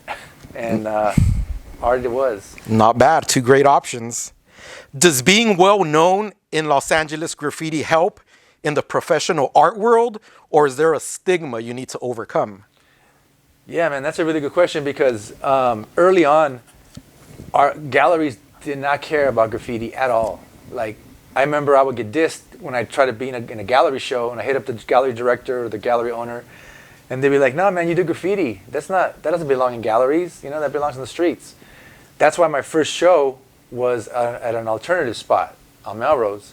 That's why later on I opened up my own gallery, because when I opened up Crewest, the whole point was no one's giving us the time of day. Like, we're trying to show art and put it on canvas and show it in galleries. Everyone's saying it ain't art, but I say it is. So the whole fame that you had on the streets or whatever does not translate to the art world, you know? The art world's a whole other thing. And so once I got into the art world, I realized how to work that angle and how to market that, you know? Obviously, you could use your history as a graffiti artist as something that may be part of a bio that makes it interesting for a gallery, but it doesn't matter, you know? It's not, at the end of the day, the art scene, the art world is a whole other animal, man. As you mentioned, at some point you start your gallery called Crewest. But before that, you start crewest.com, which is a website. Can you please talk about how that comes about, and what was crewest.com for? Yeah, so we're talking now in the late 90s, like 98, I think, is when I got man1.com, that I still own to this day. I was an early adopter, so a lot of people didn't get their own .coms. You know, if you look at a lot of writers, they have different website names because they weren't early on the thing. But like I told you, I was always early on. This is what I wanted to do, so I needed to do it. So I got man1.com, and I started doing a lot of work, man. I started getting a lot of work, but I was also turning down a lot of work. What I mean by that is people were calling me like, "Hey, can you airbrush this car?" And I'm like, "Yo, I don't airbrush." They call me up and say, "Hey, can you design this poster?" And I'd be like, "Nah, I don't do Photoshop." So I was getting all these, referrals for gigs, and I just kept turning them down. And finally one day I was like, "What am I doing? I'm turning down work when I'm turning down money on the table when I have friends who do this. I have friends who are incredible airbrush artists. I have friends who are incredible graphic designers, or et cetera, et cetera." So in the year 2000, I started crewest.com, and all it was a simple website. I had different pictures of my friends' work, and I said, we do airbrush, we do graffiti, we do murals, we do illustration. Like, I had it all on there, and it started working, man. People started calling and be like, "Hey, we're doing this music video, and we need the hood of this Impala airbrushed." So I would do the gig, and the way I would do it is I was the middleman. So I would call the company, set up the deal, get the money, and then I'd hire my friend, and then he'd paint it. And that was just like a middleman kind of deal. And so crewest.com eventually turned into Crewest Gallery 2 years later, and that's when everything changed for me. Yes, Crewest Gallery, as you mentioned, the first full-time graffiti gallery in Los Angeles. Can you tell us about opening your gallery? How do you begin, and what was the purpose? Yeah, so when I began, like I said, all kinds of stuff was happening at the same time. So it's not like just one thing at a time. It's like there's tons of things happening around me in the movement and all that. One of the things is I had been going to Europe in the 90s to paint. I went to Germany, to Berlin. I was in different countries, and they had dope-ass paint in Europe, and we had shitty-ass paint in America. And so I got tired. We used to bring back paint. We used to bring back paint in the airplane, in duffel bags, just put it on the overhead compartment and bring them through. Obviously, you can't do that anymore. But around 2001, I was like, man, I'm doing all these mural jobs and I have like 30 colors from Krylon to use, or this shitty ass Rust-Oleum. Meanwhile, there's all this Belton and other brands, Multana and stuff like that I had used in Europe. So I just said, you know what, I'm tired of it. When are we going to get that dope ass paint in America? So I literally called the Belton company and talked to the head, the owner of the company, and I said, dude, I want paint in America. You know, like, when are you going to do that? And he didn't know me from anyone. I was just cold calling. And he says, well, check it out. Next year, we're going to have a North American distributor set up in New York, and we're going to be selling Belton Molotov. Do you want to become a dealer? And I was like, oh, damn. Yeah, I hadn't thought about becoming a dealer. I just wanted it for myself. But I figured if I have it and I want it, I know other writers want it.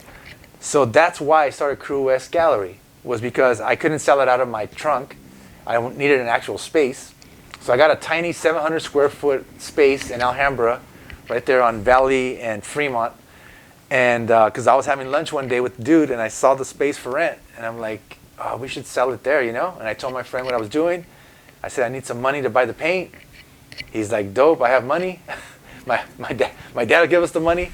So we opened up Crew West Gallery in Alhambra. And then that was like the whole game changer, because that's when we started selling Belton. Once your Crew West Gallery opened, how did you feel? Can you talk about the excitement you felt that day when you first opened your doors? Yeah, when we first opened our doors was 2002. It was May of 2002. And man, there was like, I told you it was a tiny space, but there was hundreds of people there. And I couldn't believe it, because everyone was there. They wanted to see the art. They wanted to buy the paint. There was nothing like it, you know. The only thing like it before would have been probably Hex's Hip Hop Shop, like, 10 years earlier, you know. But that was no longer in existence. And the other shops were kind of like Workman's Outlet and things like that weren't galleries, you know. So now I open a real graffiti gallery. Man, people showed up, and it was so dope. It was all love. Also showed up was Alhambra Police Department showed up. Undercover cops showed up. So that was the other part of it. Was like I became a target, because now I have a legit business selling graffiti products, and now there's a target on me, you know. So I knew that was gonna happen. As you mentioned, everything wasn't all rosy when you first opened your gallery.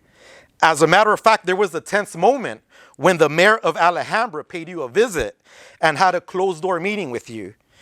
Can you reveal what you both talked about? Yeah, so at the time, the mayor walks in, closes the doors, says, we have a meeting, and he's like, I don't like what you're doing here. You're promoting graffiti. This is my city, blah, blah. I said, yo, this is my city, too. I grew up here. I went to schools here. I have my family here. And now I have my business, and I know all my neighbors. So what's the problem? And he's like, well, I don't like the way that you're promoting graffiti. And I said, I'm not promoting graffiti. I'm promoting the art form. I go, do you see any graffiti here? Look at this paintings for sale on the walls. And he goes, well, what about all this spray paint? I said, is it illegal to sell spray paint? I could buy it at Home Depot down the street, and you don't tell them nothing. And so I said, we keep it behind the counter, just like the law tells us to do it. I have all my permits, so I don't know what the issue is. And he goes, well, what about all this like glass etching and all this stuff? And I said, if I sold glass etcher, my window will be the first thing tagged. So I don't sell that stuff. And I didn't. I didn't sell markers at that time, or etching or anything like that, because I didn't want that heat, because I knew it was going to come, So that was something else I learned, just being educated and being about the business first, was that I had set up everything, crossed all my T's and dotted all my I's, because I knew that I had a target on my back. And I was like, as a businessman, I'm going to be able to supersede this whole thing, Can you please name some of the well-known artists that had shows in your Crew West gallery? Yeah, I mean, we had Diamond Seek from Germany, first time in America showing at our gallery. We had a New York show with T-Kid, Cope 2, and Cess. We had artists like Crayola, Retina, Saber. I mentioned Hex and Slick and Near. I mean, anybody who was anybody in LA showed there at least once, you know. I gave artists from other countries and other parts of the other parts of our you know, U.S. like East Coast and Chicago writers. We had Texas graffiti shows with Sloke, and you know, we had CBS Crew had a show at our space, you know. So it was all about, like, you know, I'm a graffiti writer, but I'm also a fan, and it was about, like, I have the opportunity to bring in some dope writers and dope artists and give them some space, you know, let them do what they do. And so for 10 years we did that, you know. We started in Alhambra, but then within a few years we outgrew it. We moved to downtown LA, and that's where we had our big run. You know, we had a beautiful 3,000 square foot gallery, and that transformed the whole downtown LA art walk and everything too, you know. As time goes on, we hear that the Crew West store is closing its doors. What leads to that decision? So after doing it for 10 years, and you know, in 2012, like, I was burnt out. I was like, I can't do this no more. The reason being is, you know, the gallery business is a tough business. It's like, it's hard to make money. It's hard to stay afloat. We'd have a sellout show one month, and then we wouldn't sell anything the next month. That happens in galleries, you know. Even though it would be written up in the LA Times and there'd be great articles about it, people wouldn't buy it or whatever, you know. The recession happened in 2009, which killed a lot of stuff. So it was just a number of things, but the main thing was I was running between my gallery, my home, and my studio, and I was never at one place like for more than a few hours. I was just always on the run, and it just got hectic and tiring, and I was just like, man, I need a break from this. So I just decided to close the gallery, and December 2012 we closed the gallery. A lot of people called me. They were upset and like, wow, don't close it. What are we going to do? Blah, blah. I said, I don't know what you're going to do, but I'm going to go close the gallery and open up my own studio. And that's what I did, and I never looked back, you know.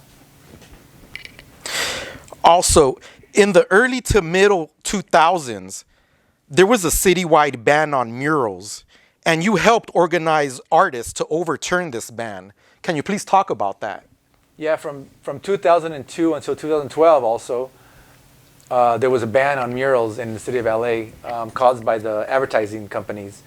So because advertising companies, if you remember, used to put big ass, you know, billboards and stuff on the buildings or whatever, but they would get taxed by the city. But then they started hand painting those murals or ads on the walls. We've seen all those hand painted, you know, ads. That way they wouldn't get taxed. They started calling them murals or mural ads. Well, the city said, no, you guys can't do that. And the advertising companies ended up suing the city and winning, because they said, if you are infringing on our First Amendment rights to do these mural ads, you're also, you know, you have to also tell these other people who are doing murals that they can't do that either. So the city banned everything. They banned all kinds of murals, any kind of mural. So yeah, at the time, you know, from that time, we were doing murals and they get buffed. My whole contract with Coca-Cola, it ended because of that. One of my last murals got buffed out, and the city told Coca-Cola, you can't do this in the city no more. So we lost a lot of walls. We lost a lot of beautiful walls and murals over that decade. But then finally, I got together with a bunch of people from the city, other gallery owners, artists, activists, and we created basically a mural permit process that went through, I think in 2013 it went through. And so now there's a process that exists.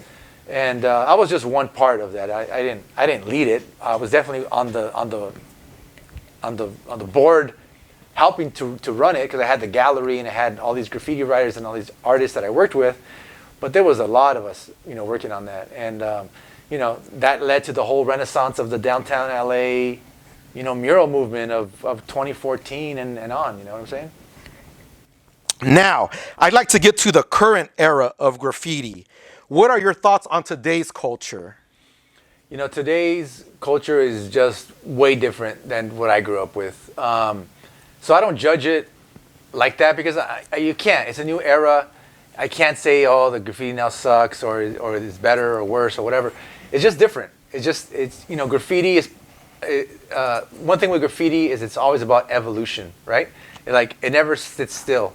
It's like one day someone invents a marker, and then that marker becomes a product, and then that product leads to another product, and then, you know, it just goes on and on and on.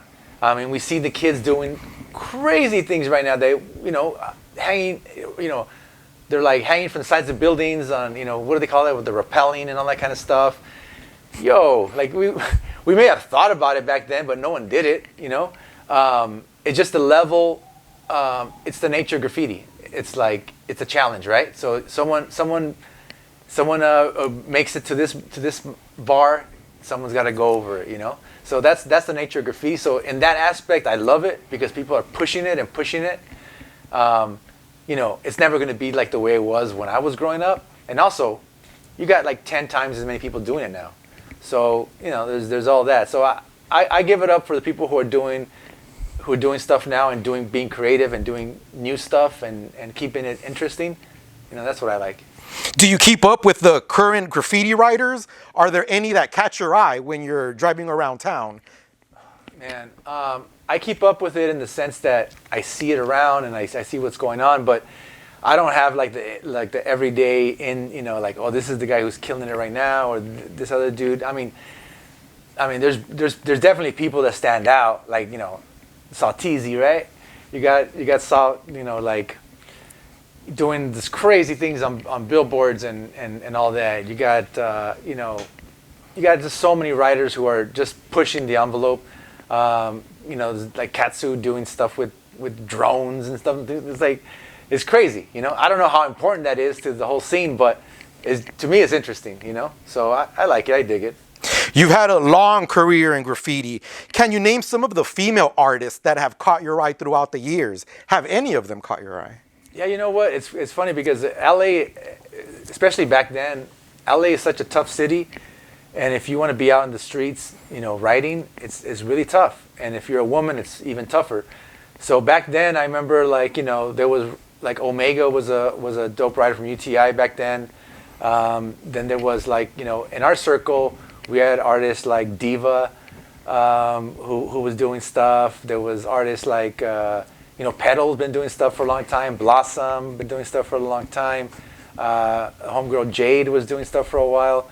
So there was always, you know, then there was, you know, Tribe, you know, controversial, but, you know, then she became DJ Lady Tribe, but, you know, she was bombing. She was bombing for a minute. But yeah, there's a lot of artists, I guess now who maybe I don't know about, but, you know, female artists it's a tough thing, especially when you're bombing, you know, like there was also Chalk, you know, so there's been different female writers that I give props to. Man One, thank you for joining us again. This has been an incredible historical interview. I'd like to ask you, how would you like to be remembered in graffiti? Damn, I would like to be remembered as a fan first, you know, like I love graffiti. Like I love seeing it. I love interacting with it. You know, whatever I do or I contributed, if anything, that's fine. And I maybe I did, I hope I did. But, you know, really, I just want people to know, you know, that in my career was about trying to elevate as many artists around me as possible, because I love Graff, man. I love it. Thank you. I always ask this question to all our guests. Can you please give us your top 5 greatest artists of all time, or your Mount Rushmore of graffiti artists? Man, that's such a hard question. Okay, so my Mount Rushmore, and this is just me, and I'm going to keep it local. I'm going to keep it about LA. I don't want to talk about New York because I'll never finish.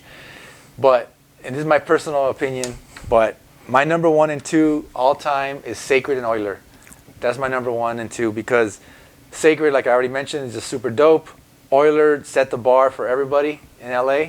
And then the other 3, I had to give it to Hex and Slick because Hex was, you know, so dope with his characters and everything he did, and also foundation for a business and having the hip hop shop. So I learned from that too.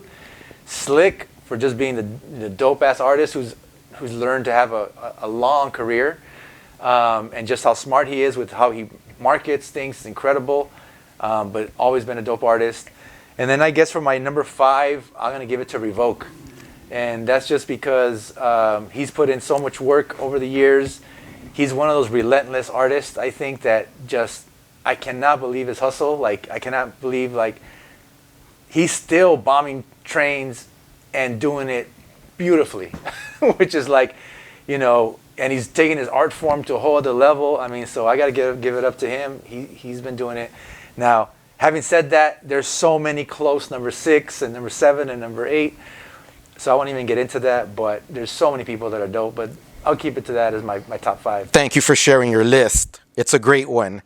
Now, what does the future hold for Man One C.O.I? Oh man, so my future is, you know, I'm gonna just keep doing art on the biggest scale that I could possibly do it. Just doing huge murals. You know, I started a Man One Art Academy where I'm mentoring youth. So I pay them to help me out on murals and help me on my studio. You know, so it's just about keep giving back to the communities. Keep doing what I do, man. I just want to keep doing it on a larger scale, and hopefully, you know, help out other up and coming artists and show them that if you're creative and you love what you do, you know, you can make this into your career, make a living, and, you know, be happy. Man One, thank you again. As we close the interview, would you like to give any shout outs? Oh man, I'm gonna give a shout out first of all to my family, my wife, Laura, my kids, Alex, Max, and Viviana, because this whole thing, this whole journey about painting and all that has all been about being able to support them, you know? So that's what I want to shout out, because I could be here for days shouting out all the artists that I know. Hopefully I shout out a few of them on this interview though. Man One, thank you for joining us in this exclusive interview covering your incredible graffiti career. We wish you the best in your future endeavors, and we hope to have you back for an update in the near future. This has been our last interview of the year. Next up, stay tuned for our 2nd annual MVP Award Show coming up December 31st. We look forward to that. Ladies and gentlemen, thank you for joining us for another episode of GRAFFTV. This has been the legendary Man One C.O.I crew.